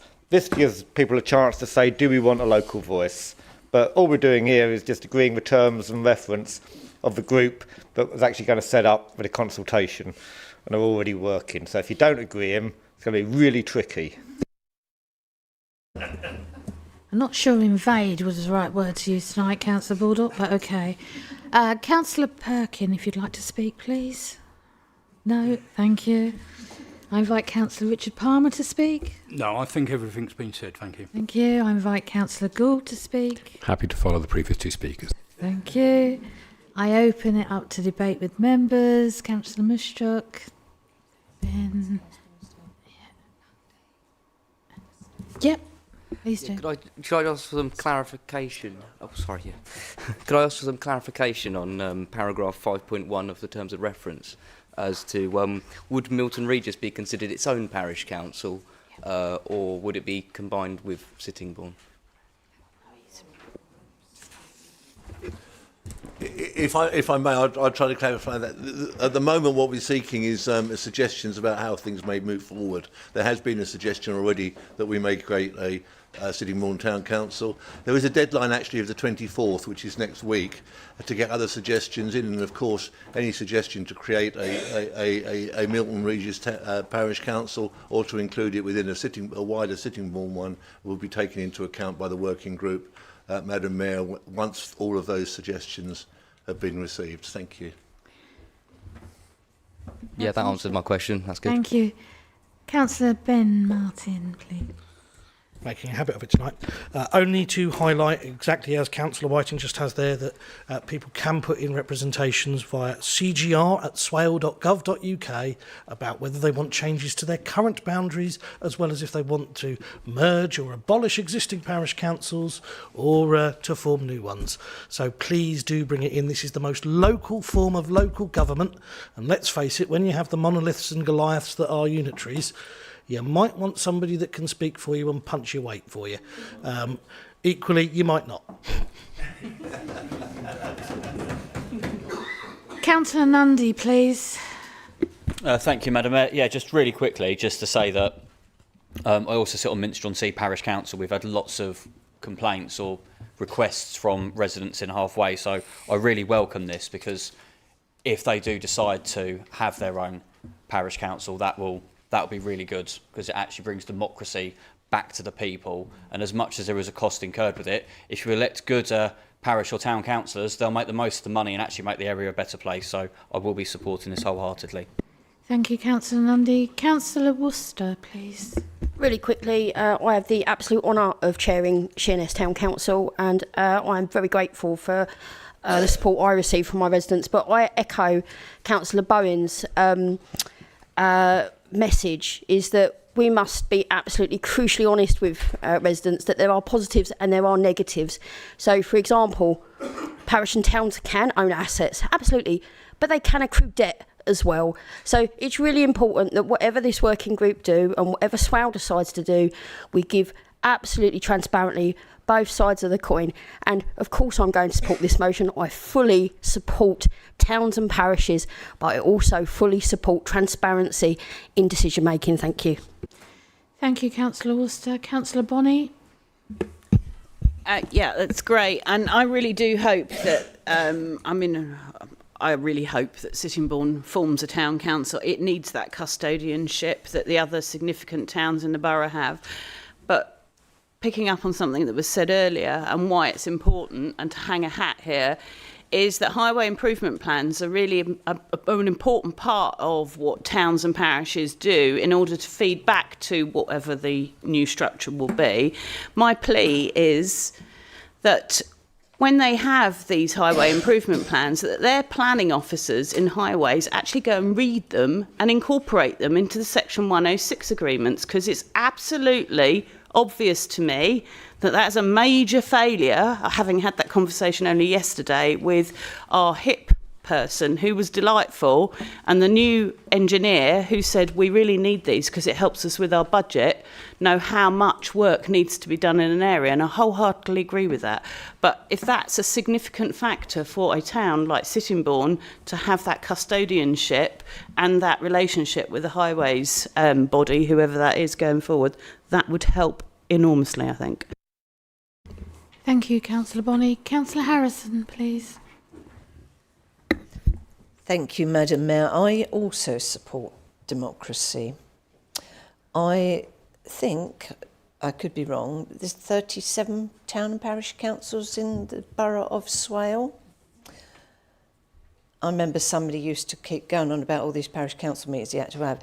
And the reason I'm mentioning that is that I cannot recall the last time there were elections, there being 37 elections to town and parish councils in this borough. And the fact of the matter is that the majority of town and parish councils in this borough do not have elections because there's not enough people interested in them. So they don't have elections. So the democratic mandate, quite frankly, is not there. And I think this is something that people need to bear in mind. And don't forget, I'm not going to say we had to strong arm, but one of our own officers is sat on a parish council to make sure that it doesn't go, I don't know, bust or down the pan or whatever the terminology is. And I think that's quite wrong, just to keep it going. If the people in the area are not interested in it, then it should be bye-bye and save those people money. As I say, democracy is great, if there is any. Thank you. Thank you, Councillor Harrison. Councillor Braun. I mean, I was just going to mention the same thing as Councillor Harrison about an officer being dragged on, and also our colleagues in Sheppey East, who had a failing parish council in their ward, and they've had to go on and try and steer it away from the dirt.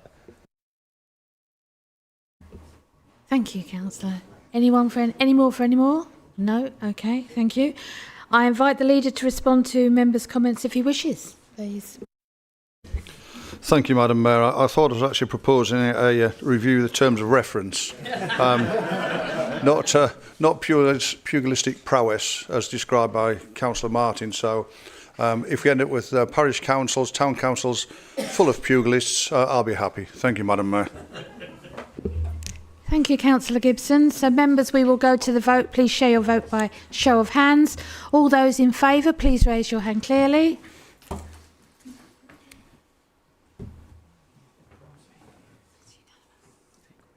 Yep. Just want to check. None against, no abstentions. Thank you, members. That is passed. Members, I see the time. I think it's time for an adjournment. We have an adjournment of 10 minutes, and I'm taking it on my little clock in front of me, which means 3 minutes past 9. Please be back here. And as always promised, I will start without you if you're not here. Thank you, members.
Yep, bang on time. Lovely.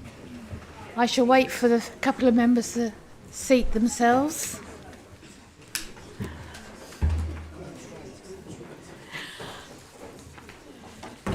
See who's not doing detention.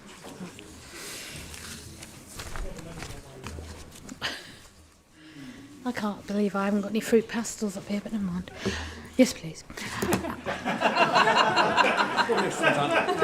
That was good, that wasn't it? That was good. Lovely, thank you very much.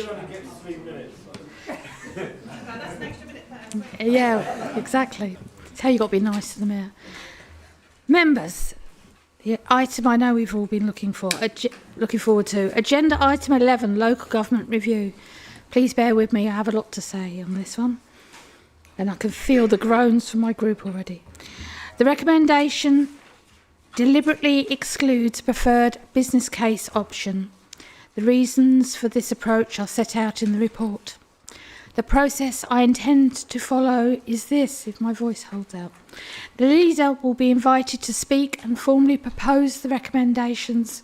I will then second the proposal and reserve my right to speak. Each group leader in turn will then be invited to give their views on the proposals.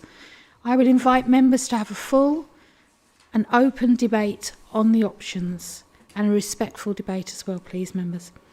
Once the debate has concluded, members will be invited to propose an amendment to the first recommendation, supporting one of the business case options or the option not to submit a business case. Any amendment must be seconded. No amendment will be accepted until members have had the opportunity to debate all options. When the amendment is received, members will have the opportunity to speak on the amendment before it is put to the vote. If the amendment is carried, it will become the substantive motion for members to vote on. I would ask members to be mindful to keep your input clear and concise and to avoid unnecessary repetition. I'm not looking at anyone in particular. Speakers will be invited to speak in the sequence in which hands were raised. And as I've said before, please raise them clearly so I can see you. Wave, do whatever you can to get my notice or the Chief Exec's notice. I invite the leader, Councillor Tim Gibson, to speak and propose the recommendations. Councillor Gibson. Thank you, Madam Mayor. And members, you're only too well acquainted with this item, which is a local government reorganisation submission of a business case to government. There are two clear recommendations here. For Council to agree which business case options should be put forward to government for local government reorganisation for Kent and Medway. And the second recommendation is for Council to provide delegation to the Chief Executive to submit the agreed proposal to MHCLG by the 28th of November 2025 and to undertake any other necessary steps as part of this process. It's 9:10, members, so I'm going to sit down and say no more. Thank you. Thank you, Councillor Gibson. I will second the proposal and reserve my right to speak. I invite Councillor Bowen to speak, please. Councillor Bowen. Thank you, Madam Mayor. First of all, in this, I think that this Borough Council and the members in this chamber owe a huge debt of gratitude to the service of the Chief Executive and her team on this, who has put in God knows how many hours of work on this. And quite frankly, we are, in my view, the most well-informed council in Kent on this subject. And that's also a testament to the leader, who I thank, and also the other group leaders for months of communication. And I would like that recorded in the minutes, or thanks to say to Larissa. But your work's not done yet on that. Sorry. Getting on to the actual business, I mean, we've got 5 options here, some of which I think are odd, being a polite way of putting it, some which I think actually could potentially work for the area. Odd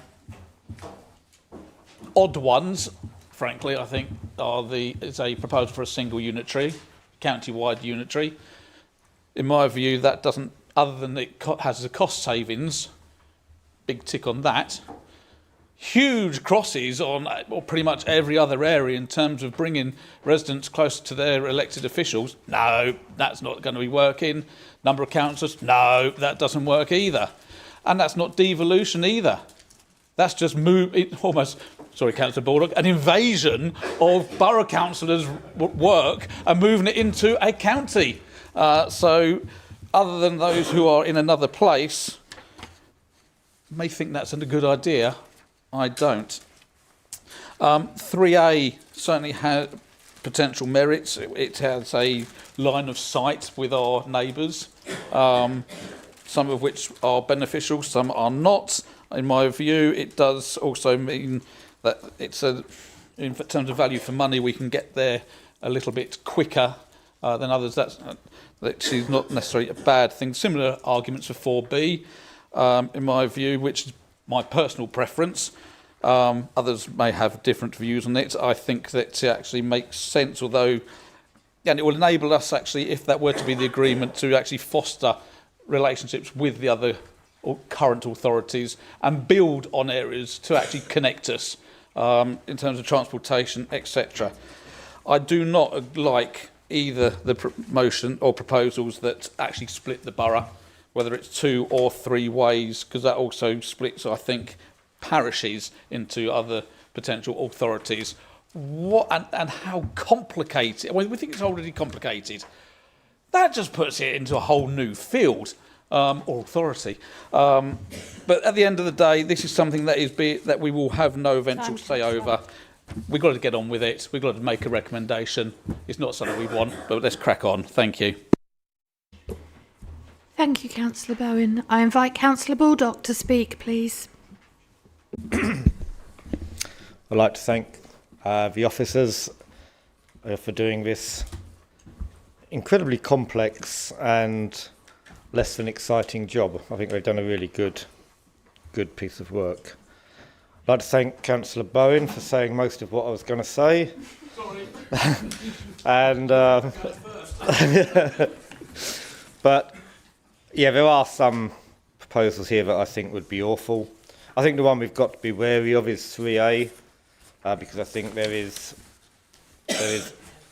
movement behind that one, and that would see us as I'll make sure I get the right one here, but I think it's 3A. One that see us as the dog end of the North Corridor. That'd be absolutely hideous for us. I have a clear preference for 4B. I think the 4 unitary model, they're all rubbish, let's face it. They're all anti-democratic. They're all being foisted upon us with no real input from the people. This wasn't on the manifesto. We're going to knacker your local government up. That's not what people voted for. People want to have a sense of place. They have a sense of identity, and this just rolls over the whole lot. But, you know, we're lumped with it. Of the poor options available, I think 4B is the most coherent. It has the best population likely elected councillor role, which I think is important. Yeah, these ones that would, the whole county, would be like, was it 1 to 11,000 voters or something. Yeah, horrendous. It's a good way of making people not heard, isn't it? It's a good way of making communities irrelevant. Not sure any of them are going to have a good name that we're all going to get behind. Swale Ashford Folkestone doesn't roll off, but Swaff. There was one that was going to be Swaff. There was one that could have been quite dodgy. I'm not going to say what that was, but it was pretty dodgy if you'd use the initials. I am less opposed to 5A than I think Councillor Bowen was. I don't like it. It's crap. It splits the borough. It may split the borough in a way that some people might initially think is good, but then some of the isolation of Faversham is pretty extensive. Of the other options, that would be my second option, but we don't get a second option. Don't want a first. As Councillor Bowen said, it's going to be done to us. We've just got to go through the motions, give this a veneer of democracy by going along with it. It isn't, it's dreadful, it's an imposition, it's tyranny. But there you go. Thank you, Madam Mayor. I was going to say that. Thank you, Councillor Baldock. I invite Councillor Perkin to speak, please. Thank you. Not sure how I follow tyranny, but here we go. So thank you, Madam Mayor. I've actually been awake since 5 a.m. to figure out what I was going to put in my 3 minutes, which doesn't really seem to give enough justice to the subject. But I think this is like my 8th version, so yay. Local government reorganisation is happening to us, whether we or the public want it. Trying to choose what is the best when none of the options really reflect what residents of Faversham have said they want is not a great position to be as a representative of Faversham. We're told that reorganisation will strengthen governance and improve outcomes. That's fine, but show us how it strengthens local governance. Show us how Swales residents get more say, not less say. Let's have a look at the options. So 1A is nonsense. It doesn't comply with the government criteria we were given, and it moves local voices further away from decision making. One of the key public concerns is the loss of connection and increasingly distant councils. They want their voices listened to properly and consistently. I don't actually believe that all of the Reform councillors think that 1A is a workable or sensible solution. At County Council, the public were told over and over that was the cheapest option. Being the cheapest option isn't always the best. A bargain lawnmower might look great on paper, but then you turn it on and it veers off to the far right and scalps all your flower beds. maybe it's a less grown-up plan, a less of a grown-up plan for local government reorganisation, and more a £30,000 wrecking amendment to make a message on Facebook and GB News. But I don't know, I'm just asking questions. 3A and 4B are vast proposals that risk drowning out local voices under bigger, broader administrative umbrellas, and that's before we even talk about the mayors. Looking at 5A and 4D, Faversham Town Council have surveyed the residents and they want to look east. What Faversham and its villages cannot be are the afterthoughts of any reorganisation, and that's exactly what they risk becoming, a footnote in somebody else's grand designs. An equality impact assessment will only be required once the government has announced the final unitary model. How are we able to decide the best option for people who are marginalised if we aren't given that detail until we have arbitrarily decided on geography on a business case that is designed to sell us the good bits? Throughout the report, it uses the term government-funded and self-funded, but in reality, it's all the same. Taxpayers' money being spent on rearranging the deck chairs on the Titanic whilst 30% of children live in poverty. The people of Swale are proud of their communities. They know their quirks, their challenges, their strengths. They want decisions made here, not lumped into structures that treat every community as interchangeable. None of the options in front of us keep that local character and decision-making intact, and the residents deserve better. Thank you. Thank you, Councillor Perkin. I invite Councillor Richard Palmer to speak, please. Thank you, Madam Chair. Yep, it's great to be familiar with a place, Swale. Everyone has a burning ambition to be there, apart from the people of Faversham who want to abandon it, apparently. Yeah, being aware of a place is great. Kent. Yes, there are cost savings. What's wrong with saving money? Because at the moment, councils are hemorrhaging money left, right and centre. Councils will start to go bankrupt. All right? The government is bankrupt. Well, it's not. It just gives the money all over the world. This LGR reform, no one's happy with it. No one. However, sometimes you have to look at reality. If you look at Swale, the coastal communities along Herne Bay, of Thanet, Dover, Folkestone, these coastal communities have the biggest costs. And when you split them up, you won't be relying on the areas like Sevenoaks and Tunbridge and Maidstone and other areas to bail you out. You'll have to pick up that cost on your own. So you will very quickly go bankrupt with schemes that might take 5 to 10 years to pay it off. So I've actually spoke to lots of members of the public, and a lot have said, we want lower council tax, we don't want to pay too much tax, we want better services. You're not going to get better services when you split it all up.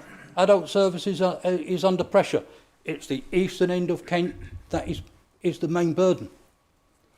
Same with special educational needs. Same with poor education. It's the east of Kent. You start having that all on your own as a cost, it's going to get worse. That's all I'm saying. So I don't think any option is perfect, and I don't think that the LGR reforms are the ideal solution. It is being forced upon us, but there are better options, and I think there's better options that the people would support, and I think people would identify with Kent. They don't identify with Eastern Kent or whatever it's going to be called. So, you know, sometimes you might wish for things to happen, but when it does, you often regret the outcome that you get. Thank you. Thank you, Councillor Palmer. I invite Councillor Gould to speak, please. Thank you, Madam Mayor. Yeah, I agree with quite a lot of being said about the nature of the whole process. It seems expensive, and yeah, even just the cost of the business cases seems extortionate to produce a word salad of buzzwords that seem to just, without a lot of evidence, to actually sort of back the sort of feeling up. And I think in the end, one looks at the options and goes with the feeling of where, what hangs together. And then we look at the costs, and I think of the options, 4B is the least worst. There's the types of areas, Swale, Ashford, Folkestone Hythe, towns with rural background. It seems to me that the type of communities are reasonably similar. The option 5, whatever it is I can see the argument about that from the point of view of the way Faversham looks, but the costs of that do seem to be too much, and probably if you are going to have a unitary authority, you do need size in order to balance out the costs and the income. So reluctantly, I think I would favour 4B, but as many speakers have said, not really happy with the process. Thank you. Thank you, Councillor Gould. I will now open the debate to all members. Please remember, I will not accept any amendments, Councillor Jones, any amendments until the debate has concluded, to enable all members to have the opportunity to speak. First is Councillor Ben J. Martin, please. Thank you, Madam Mayor. And I'm going to start this very strangely by saying I have to disagree with my own group leader. And the reason being, it is Watling Ward that gets split on some of those bizarre options. It is Water Lane, the residents of Water Lane in Ospringe, who could find themselves having their school and their church in one district, or one unitary authority, whilst their neighbours in another. It's residents of Ashford Road who have been part of Faversham forever, who would find themselves suddenly looking to Maidstone, while their neighbours 100 yards across a bridge were looking to Canterbury, and their neighbours down the road are looking west to Medway. It makes absolutely zero sense to go splitting communities that are that close. To paraphrase some bits from back in 2014, 2015 and 2016, I honestly think that Swale is actually stronger together. We can have a voice. So that gets rid of our splitters, I'm afraid. 1A, I'm sorry, but it doesn't match the criteria as has been said. And I'm sorry, are we looking at Brexit, Councillor Palmer? You keep talking about you. It's we. You are a councillor here at Swale as well. It's we, not you, please, when you're here. When we come to 3 or 4 unitaries, 3 tips over the edge in terms of number of residents to councillor. There are members in this chamber who have seen the housing development in their wards result in those higher ratios already. And you know when you get to that limit, When you get to about 5,000 residents, it becomes a real struggle to keep on top of the casework. Keeping just below 5,000 is probably the where you want to be in order to be able to serve your residents, your constituents as best as you can. That's certainly what I've found. Now, it's not perfect. None of it's perfect. The options that went with what the public wanted were thrown out long ago. So we're down to 4B or 3, whatever it was. And 4B at least balances the books in a reasonable time, gives residents a fair chance of being in contact with their councillor, and keeps us in a position where we can work together, Faversham, Sheppey, Sittingbourne, the rural areas, to defend ourselves, to be able to fight our own corner and look out for the residents that we currently have. It also prevents us taking on the double debt. Heading towards the North Kent Mega Medway project is the worst of all worlds for all residents of Swale, in that we take the county's debt and we take Medway's debt and our own. And all right, you can buy it off, and debt is not bad if it's serviceable. But will that be? Who knows? I'd also point out to those who are looking at 4D and 5A, we have spent an inordinate amount of time working up projects together over the last few years. We haven't yet seen the delivery of some of those projects. If those projects aren't being delivered in the bit that's being split off, they're still going to be taking a share of the debt for it. How does that work out fair for those residents? Thank you. Councillor Bonney, please. Thank you. Yeah, this is an absolute mess.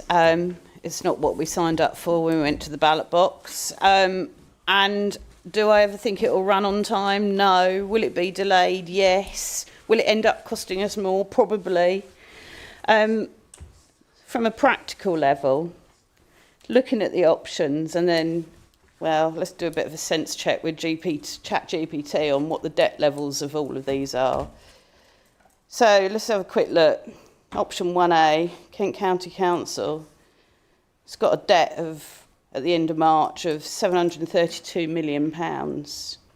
Shall we compare that to Swale, where we had 13? If we look at Medway, £612 million of debt. Now, they might have assets, but they got a lot of debt. Even if we look at Ashford, in March, they had 260 million. When I looked last night in a portal, they'd ramped that up because of a town centre development. They've got into bed with a developer. And that single loan that they've lent them into that vehicle, £72 million, that dwarfs our whole district. So this is an absolute mess. And we will have to live with the legacy of the debts from other boroughs. And you can see why Tunbridge and Malling and Tunbridge Wells, with virtually no debt, want to go it alone and do their own thing.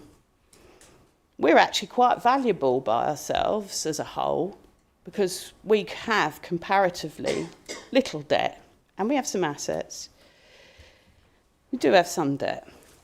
So I think we have to be careful what we wish for. I don't think 1A is even a starter. And I look at Cornwall and what's happened there, and there isn't any kind of localism as such because it's all from a central, very large authority. So all those things that people valued, like their leisure centres, particularly Falmouth, the main town, they lost that, got shut down. So all those things we may value may disappear. I'll agree and vote for 4B, as I probably think it's the least worst option, which is going in with Ashford and Folkestone and whatever it is, Hythe. However, it doesn't sit comfortably. I think it is an enormous waste of our officers' time that could be spent delivering services locally. Thank you, Councillor Bonney. Councillor Thompson, please. Thanks, Madam Mayor. I'd agree with a lot of the statements earlier. Going back to option 1A, This is a site, a bit of information here from one of the surveys that there's a tipping point of 350,000 and then spending increases. So if we look at something that size, it's going to be disproportionately more expensive. Again, I agree with everyone that it's something foisted upon us which none of us really agree with. It's not going to work that well. The spirit of place is better in 4B than in the others because it gives a lot more rural connection and coastal connection. I feel that we're also missing a lot of the intellectual capacities in the west of the county. And of course, they want to go alone as they've got all the money. But the other little point, which I was just trying to find, 8 out of 10 of the lowest spending councils have a population lower than the median population of existing unitary councils. Basically, it's not going to deliver what we're being told it will deliver. It will not save any money. Thanks. Thank you. Councillor Whiting, please. Yes, thank you, Madam Mayor. We are in a rock and a hard place, aren't we? Nobody wants this. I talk to my residents and they say, what a stupid idea, who bought this? We say, well, the government are determined to get it through. They are going to get it through. So we've got to make a decision here about which one we recommend to government we like. Well, they didn't listen to any of the boroughs in Surrey, the majority of which didn't want a two-council option. And what did the government do? They gave Surrey a two-council option. So I think moving forward, all we can do is listen to your residents and vote for what they think, what you think they want, having talked and spoken to them. Mine don't want anything to do with any of this, but when pushed to choose between a rock and a hard place, their allegiances lie more with Medway than they do with Folkestone. And that becomes a deciding factor for the many that I've spoken to. What have we got in common with Folkestone? Nothing. What have we got in common with Medway? Well, we go to hospital there. So they've got something. It's one little thing they have in common. But when you ask them which one they would prefer, they don't want to go with Folkestone. They want to go with Medway, if they had to go with anything at all. Now that leaves us then 3A or 5A. 5A for the reasons that have been said, splitting up the boroughs, splitting up wards even, splitting up streets and communities. And the size of it, I think, make it not an option that I could support. So therefore, I'm, on my residents' behalf, will be voting for option 3A. I don't want to vote for any of them, but I'm going to have to vote for one. So I'm going to vote for option 3A. Thank you. Thank you, Councillor Whiting. Councillor Hunt, please. Thank you, Madam Mayor. I think probably the 10 years I've been in this chamber, this is probably the biggest decision that we've had to make. It's going to impact every resident in the borough, and I don't think there is anything that we've voted on before that is going to have such an impact. But I stand here knowing how difficult it's been and the work that's been put into this, thinking I really can't be bothered with it. And that, I can't, just fed up with it already. And we've gone for it, and I think the residents also feel like that as well. They can't be bothered with any of it. Just government going to make their mind up what's going to happen in the end. We need to put something forward. All of it's a load of rubbish. 4B is the only one really that we could go for. That's that.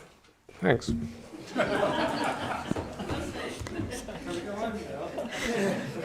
No, you can't go home yet. Councillor Nundy, please. Thank you, Madam Mayor. I too share the sentiments of everyone else that none of these options are good, and it's disappointing that none of the options available involve making the Isle of Sheppey completely independent from everywhere else in Kent. And I do understand the point that Councillor Whiting has just made about Medway.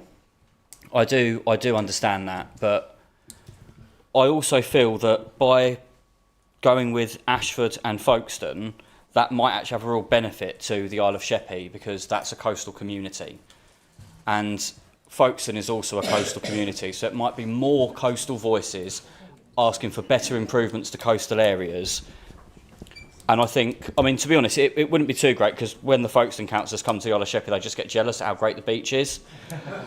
But I do think that having more collaboration, I'm not trying to slate any of the officers at Swale, but Folkestone has got a far greater level of tourism going to it. and maybe some of the councillors from Folkestone, some of the staff that went into the unitary authority that had previously worked in that area might be able to bring a fresh perspective to really increase tourism, because they're going to want tourism everywhere in that unitary authority. They not just want to keep it in Folkestone, because they're going to want money coming in from as many places as possible, and they're going to want businesses across that authority to flourish. So I think while I don't like any of them particularly, I think 4B is the least bad. So I think that's possibly what I'm going to go for, but I will listen to the rest of the debate. Thank you.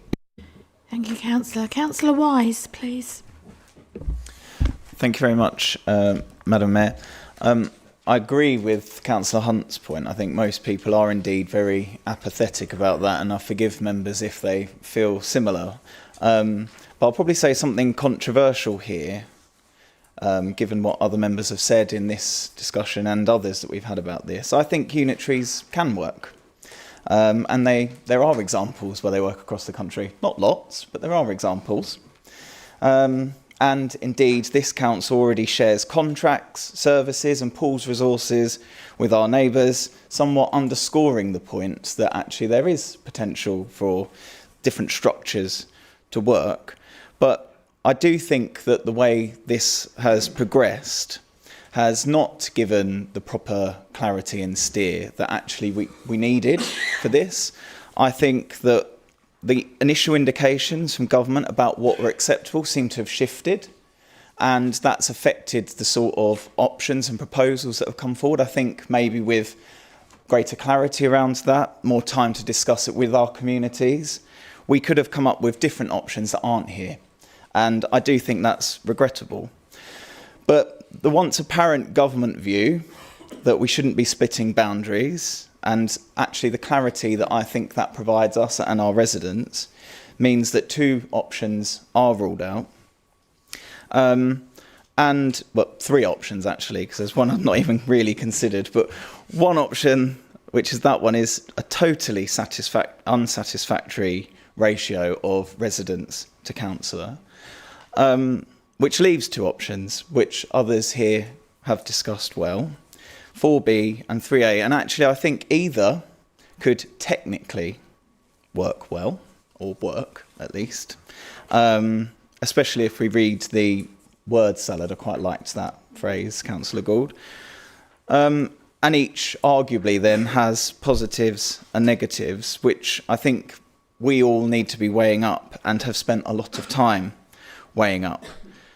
But I think the point that Councillor Martin made on this is really important.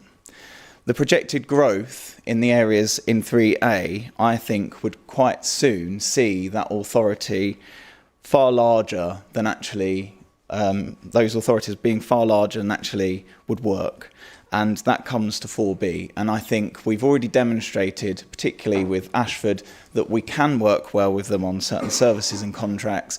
And I think that that is therefore an option that we should give real consideration to getting behind this evening. Thank you.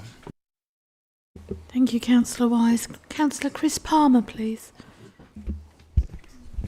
Thank you, Madam Chair.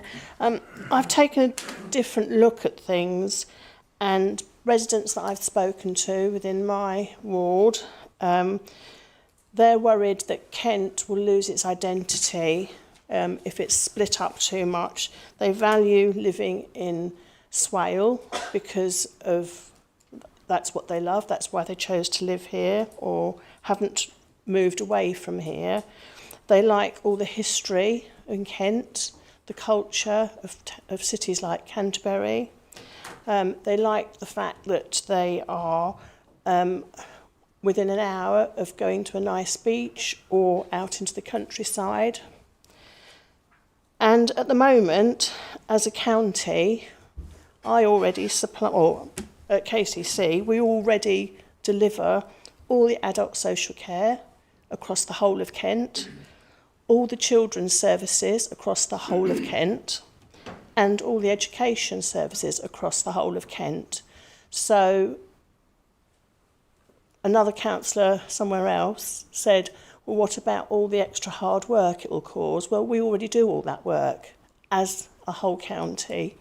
My work covers up to Gravesend, Dartford, Erith, down to Folkestone, Dover, Hythe, and my portfolio includes the UASC. Now, I know the number of people that work with the UASC, the hours and hours of work that goes into it, and that's going to possibly end up just with Dover and Dover, Thanet and Canterbury. And Thanet is already one of the most deprived areas in the county, and all that US stuff, hard work and commitment is going to fall on one small area.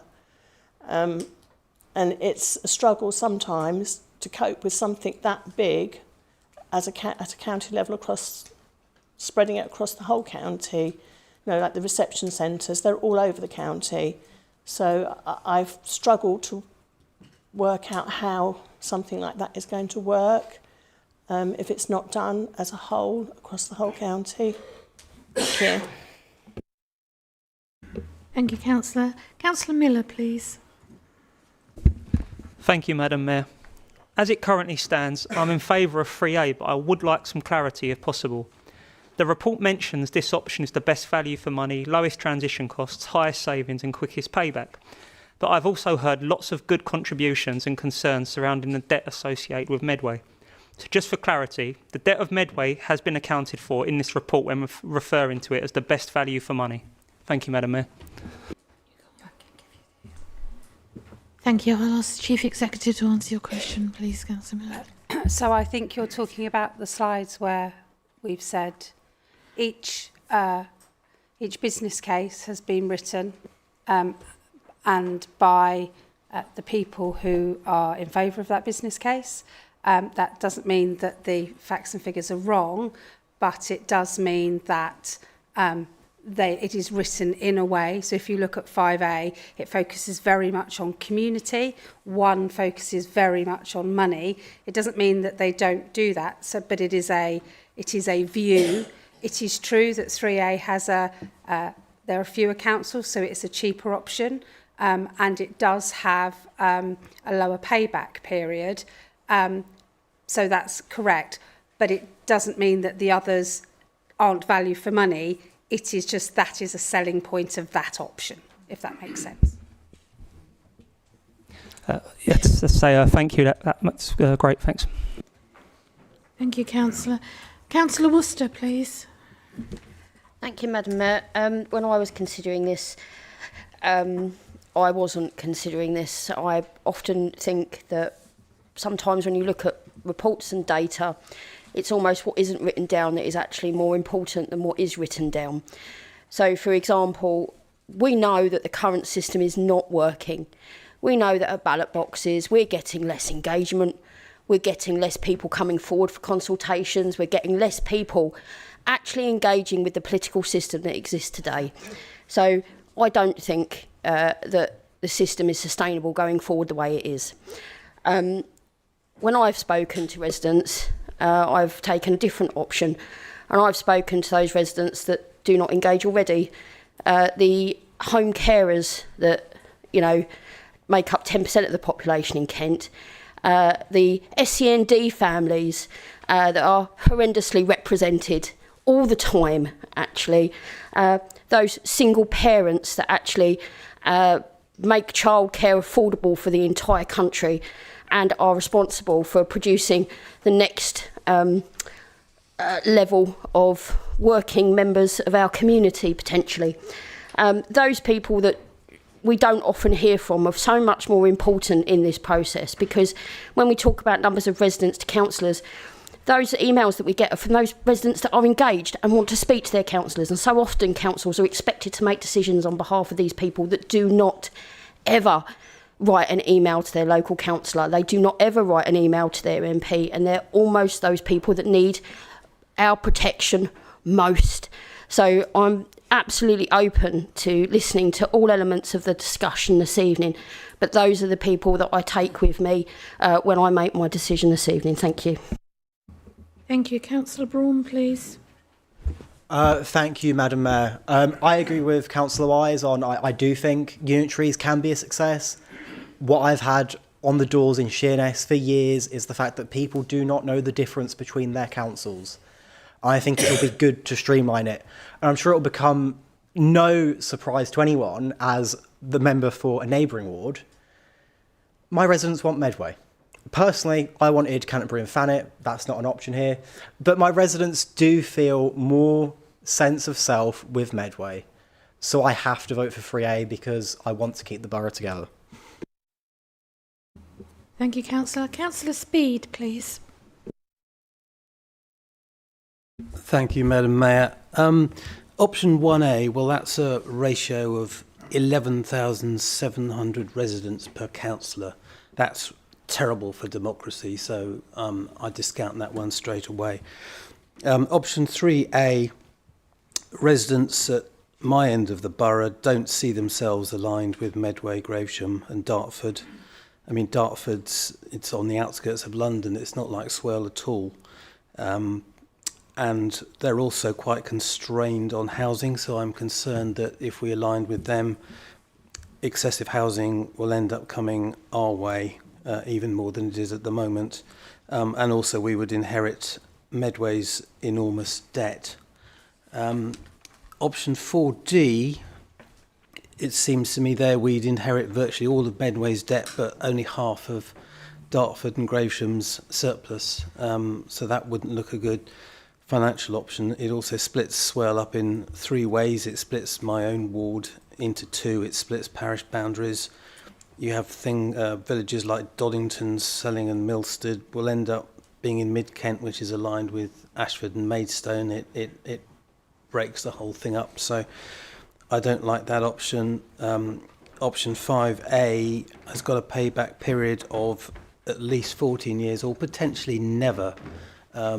So I discount that option on financial grounds alone, which basically leaves us with 4B, which, as somebody said earlier, is probably the least worst option, and that's the most positive I can be about it. Thank you, Madam Mayor. Thank you, Councillor Speed. Is there anyone else that wishes to speak on this item this evening? Members, we now have the opportunity to propose amendments to recommendation 1. Councillor Ben Martin. Thank you, Madam Mayor. I would like to propose that we opt for option 4B as this council's preferred option. And I'd also like to propose that we add a third recommendation, and that is that council notes its thanks to the officers, both in this council and in the other councils across Kent, that have put so much work into developing these cases and ensuring that we were as well informed as we have been. Thank you, Councillor Martin. Have I got a seconder? Thank you. Hold on.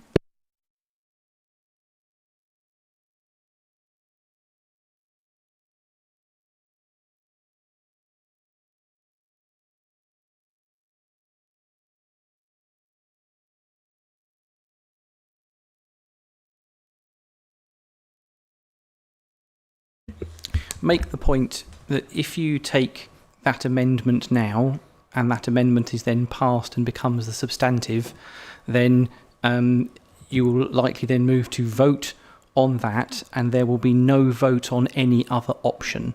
And one member specifically commented the desire to vote on another option, and therefore potentially you may wish as a council to explore other options before you get to that option. I say that obviously that option had a degree of support in the room that might suggest that if you voted on that option, then it is done and there will be no further votes on other options. Other folks might like votes on other options, even if it is merely to explore that they will not. Point of order, Madam Mayor. We had an extensive discussion in the pre-meet about how this was going to happen. We also, at that pre-meet, said we weren't going to put group leaders first on this debate, but it's come forward, even though I suggested it, and then realised, as Councillor Perkins said, that it was a rubbish idea. It's actually the one that's been taken forward. We had discussed the idea of round-robin voting and all different ways of voting, and it was agreed that this way was best. So Councillor Martin has proposed it. I'm happy to second it. If it goes through, it goes through. Yes, if you don't vote for it, fine. If you want to hold out for another vote, and then we'll vote on that option and see if one of them gets a bigger majority. But this is the way we agreed to do it, and I'm not sure why we're changing it now. As Council Board, we're not changing it. What we're saying is we didn't want to go down that road and then anybody cry foul, because we just need members to understand the implication of accepting that if that passes, then that's in effect done. That was all we're doing. We're not suggesting you round robin it. We're just making sure that in the same way that the councillors in the pre-meet understood it, we just need to make sure that everybody understands it and that everyone, and that's what we were doing. We weren't trying to change anything.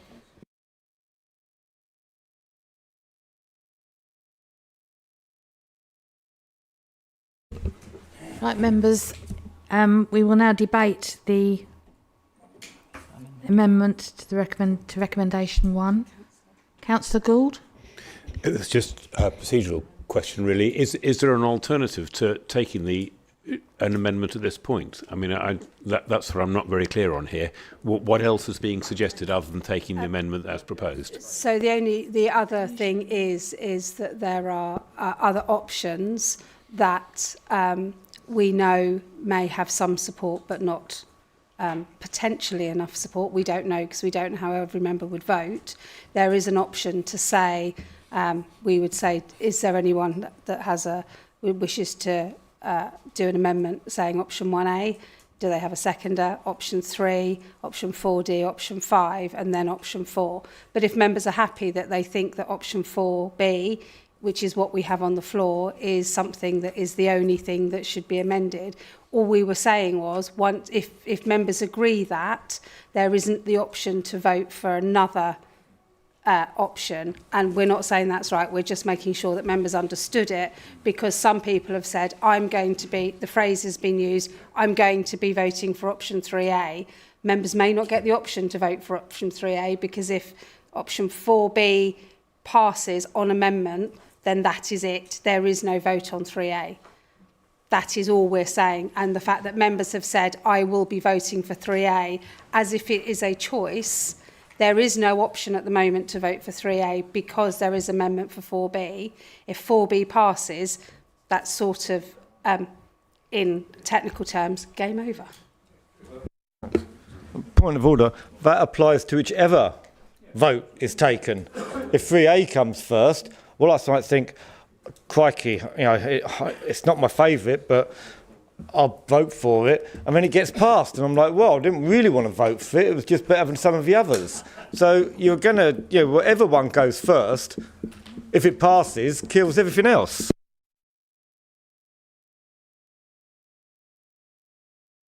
Sorry, members, I'm going to take advice on this. I want to make sure I get the right advice, because this is a really important decision and I don't want to screw it up.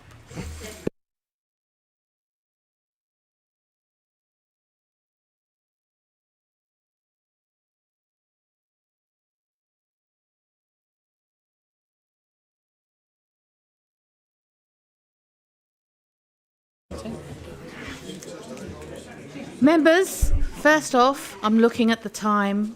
The little hands on the 10, the big hands on the 11. Can I, would you agree that we suspend standing orders? Thank you, members. Members, we're now going to debate the amendment that is in front of us for 4B. Is there anyone that wishes to speak on this amendment? Councillor Whiting.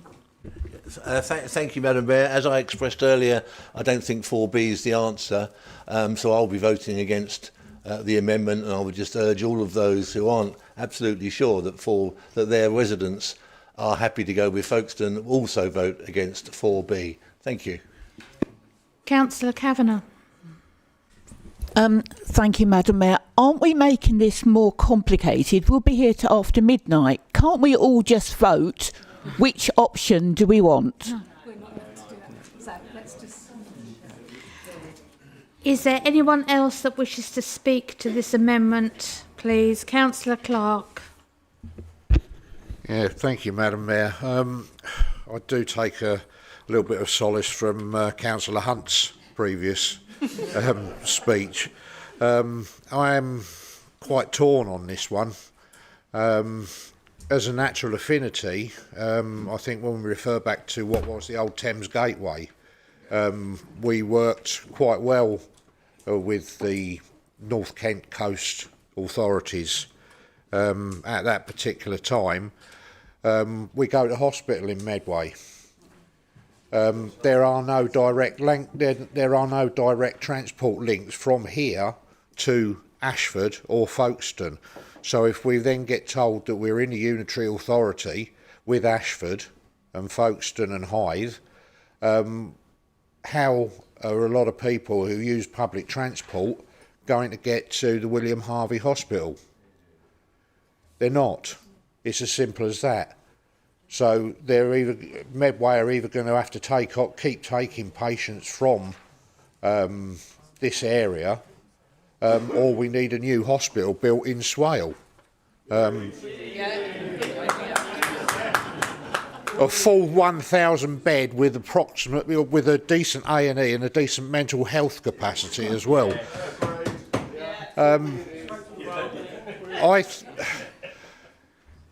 I need to take a little bit of advice on this, Madam Mayor. We've got the proposal on the floor for 4B. Or not 4B. Can we put a proposal on the floor that we vote on 3A? We can either vote for 3A or 4B, rather than yes or no. It's confusing. My officers are saying no, Councillor Clark. It would negate the amendment. It would negate the amendment. There we go. Sorry. Councillor Harrison. Yeah, I think there is some misunderstanding here. I would love a 1,000-bed hospital in Swale. It ain't going to happen. The catchment area for patients generally at Medway Hospital includes us. William Harvey's catchment area is not the Isle of Sheppey. However, you can go to the William Harvey Hospital if you put down patient choice. I have been there. But if I have an accident or whatever, and CCAM, they're joining with somebody else, CCAM can come along, they will take me to the nearest appropriate, which will be Medway, because I'm on the Isle of Sheppey. Sittingbourne, probably the Isle of Sheppey, unless there's been an emergency announced and they're not taking people, in which case they'll probably be taking you to Maidstone. So where the hospital is actually irrelevant. Where the head office for the new authority is actually irrelevant, because most residents do not go over to Swale House for something. They pick up the phone or they email. Indeed, you know, the days when councillors used to be in here day in and day out have long since gone. It's a shame, because that's where you pick up an awful lot of knowledge, as I did over the years, and built the relationships with the staff over the years.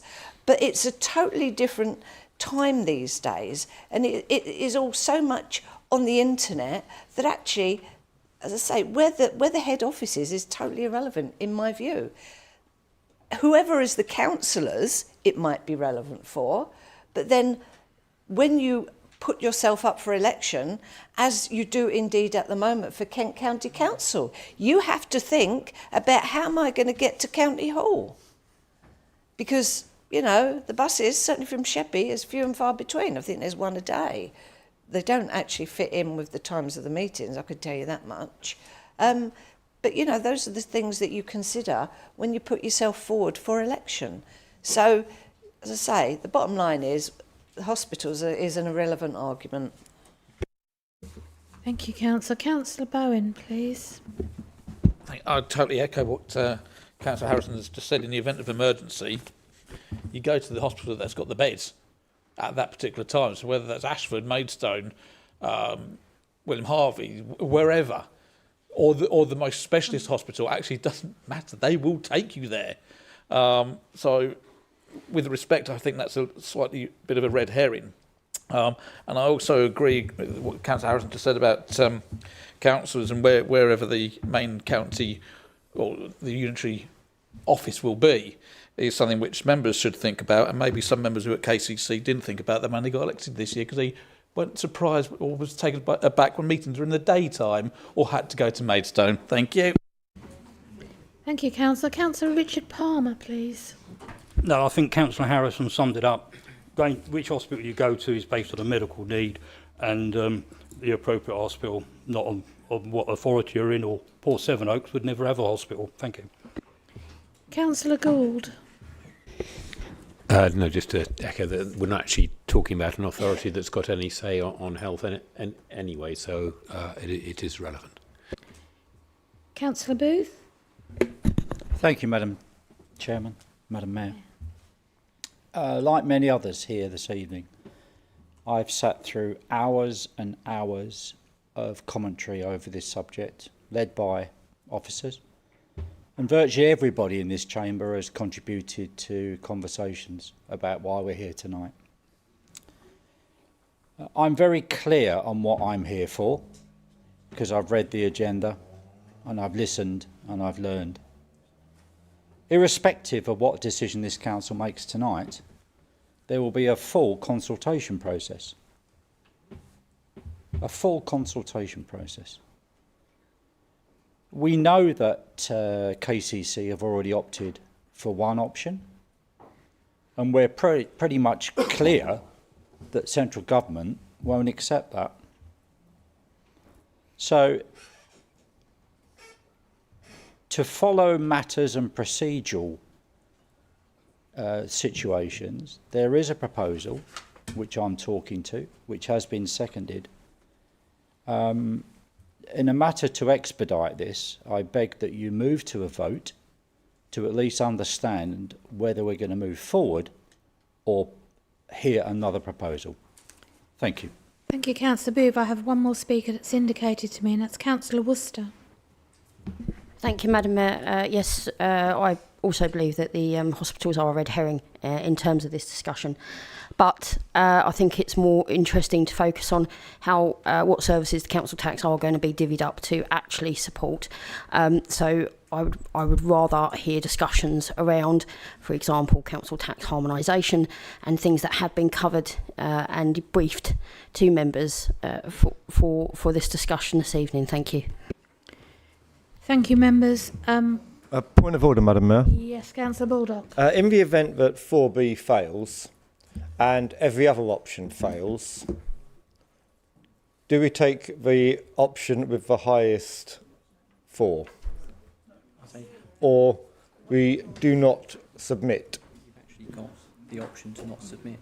Yeah, but if that fails as well. Then you've made no decision. If they all fail, we're here for the night. So you do have the option not to submit. That would be an amendment. It would be unusual if that failed, then this council would be unable to make a decision, and then de facto we couldn't submit because we don't have anything to submit. Members, I'm hearing voices saying to move to the vote, and I'm minded to do so. Following suggestions and discussions at the Mayor's briefing, the order that members will be called is now random rather than alphabetical as before. Do you want a recorded vote? Sorry, do you want a recorded vote? On the amendment? Can you indicate them, please? Thank you. Right, we have a record. Right, so I'm not going to bother doing all that again. When your name is called, please listen carefully for your turn. Switch your microphone on before speaking and switch it off again immediately after that one. Yep. Councillors, eyes down. Very quickly, point of Yes, clarification Councillor before we Bowen. get. So we are voting to amend recommendation 1 to 4B. Yep. Recommendation 2 stands as it is, and recommendation 3, as has been proposed, is also included in this. Yes. No. Oh, hold on. Hang on. This is an amendment. 2 is a recommendation. So we're just voting on the amendment. 2 is not part of the amendment. Yeah, But the amendment is 1 and 3. Yeah, because 1 he and actually 3, asked but Yeah. not 2. Yeah. Sorry, so this vote is on amendment 1 and 3, but not on recommendation 2. Because recommendation 2. Because recommendation 2 hasn't, yeah. So on recommendation 1, the amendment to recommendation 1 and the recommendation 3, which is thanking the officers. Yeah. Councillor Martin. Thank you, Madam Mayor. So essentially, it's amending 1 so that it is 4B as the preferred option, and the third recommendation being the thanks to our officers and the officers from other councils, etc. That's what we're voting on, not the other bits. Yes, thank you, Councillor Martin. So, if we're ready, Councillor Kavanagh. 4. Councillor Carnell. 4. Councillor Hunt. 4. Councillor Moore. 4. Councillor Baldock. 4. Councillor MacDonald. Against. Councillor Sarah Stephen. 4. Councillor Gibson. Still very interested, Madam Mayor, and 4. Councillor Harrison. 4. Councillor Jackson. 4. Councillor Braun. Against. Councillor Mischug. Against. Councillor Neal. 4. Councillor Thompson. 4. Councillor Booth. 4. Councillor Martin. 4. Councillor Chris Palmer. Against. Councillor Perkin. Against. Councillor Last. 4. Councillor Richard Palmer. Against. Councillor Noe. 4. Councillor Eyre. 4. Councillor Wise. 4. Councillor Miller. Against. Councillor Jays. 4. Me 4. Councillor Bonney. 4. Councillor Clark. Against. Councillor Winkless. 4. Was that a 4? 4. Yep. Thank you, Tony. Councillor Gould. 4. Councillor Shield. 4. Councillor Worcester. 4. Councillor Speed. 4. Councillor Bowen. 4B. There's always one. Councillor Whiting. Against. Councillor Marchington. 4. Councillor Cheeseman. 4. And Councillor Nundy. 4. Thank you.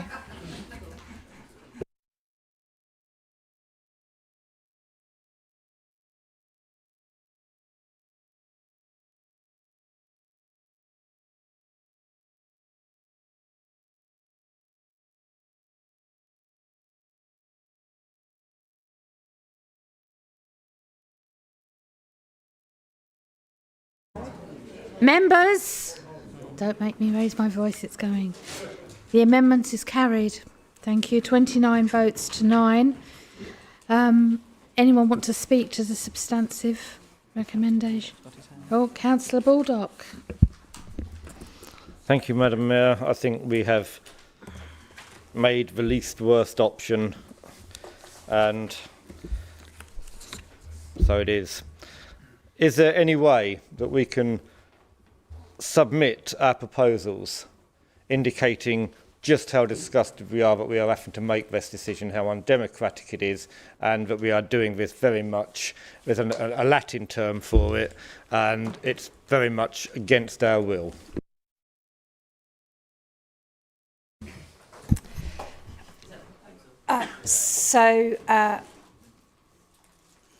There can be another amendment, and another amendment that says that there is a covering letter to the proposal that sets out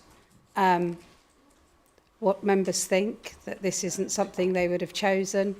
That could be signed by the group leaders if they are so minded to do. And that is something that can go along with the business case. The business case itself can't be changed, but a letter, most councils are doing a covering letter anyway, so a covering letter could be written if it was the will of council to do that.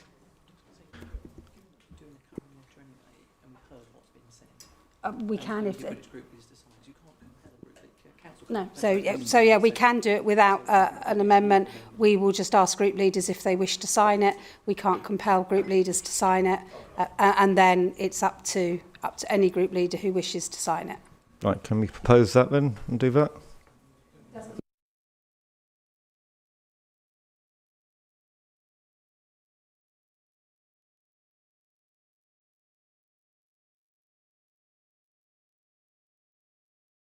Any of the substantive recommendations?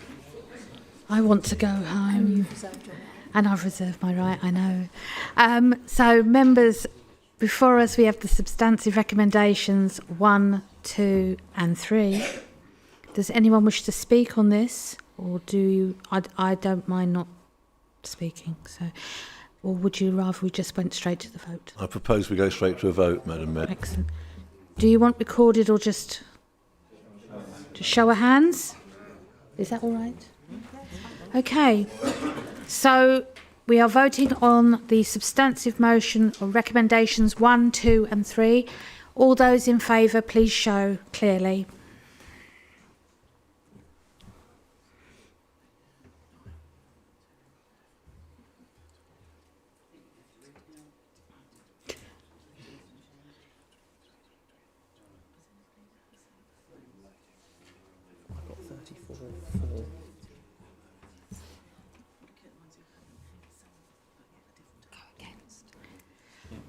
Any against? 3. And any abstentions, please? Yeah, that's right. We're at 38. Yeah. Thank you. That's carried, members. Thank you very much. I believe that now brings us to the end of the meeting. Before we all speed off, thank you, I would just like to give my thanks to everybody that's been involved in this substantial piece of work, and for all of you for being so patient tonight and speaking with respect. I do appreciate that. There are refreshments available in the parlour after full council. Thank you, members. I close this meeting at 10:10. Thank you.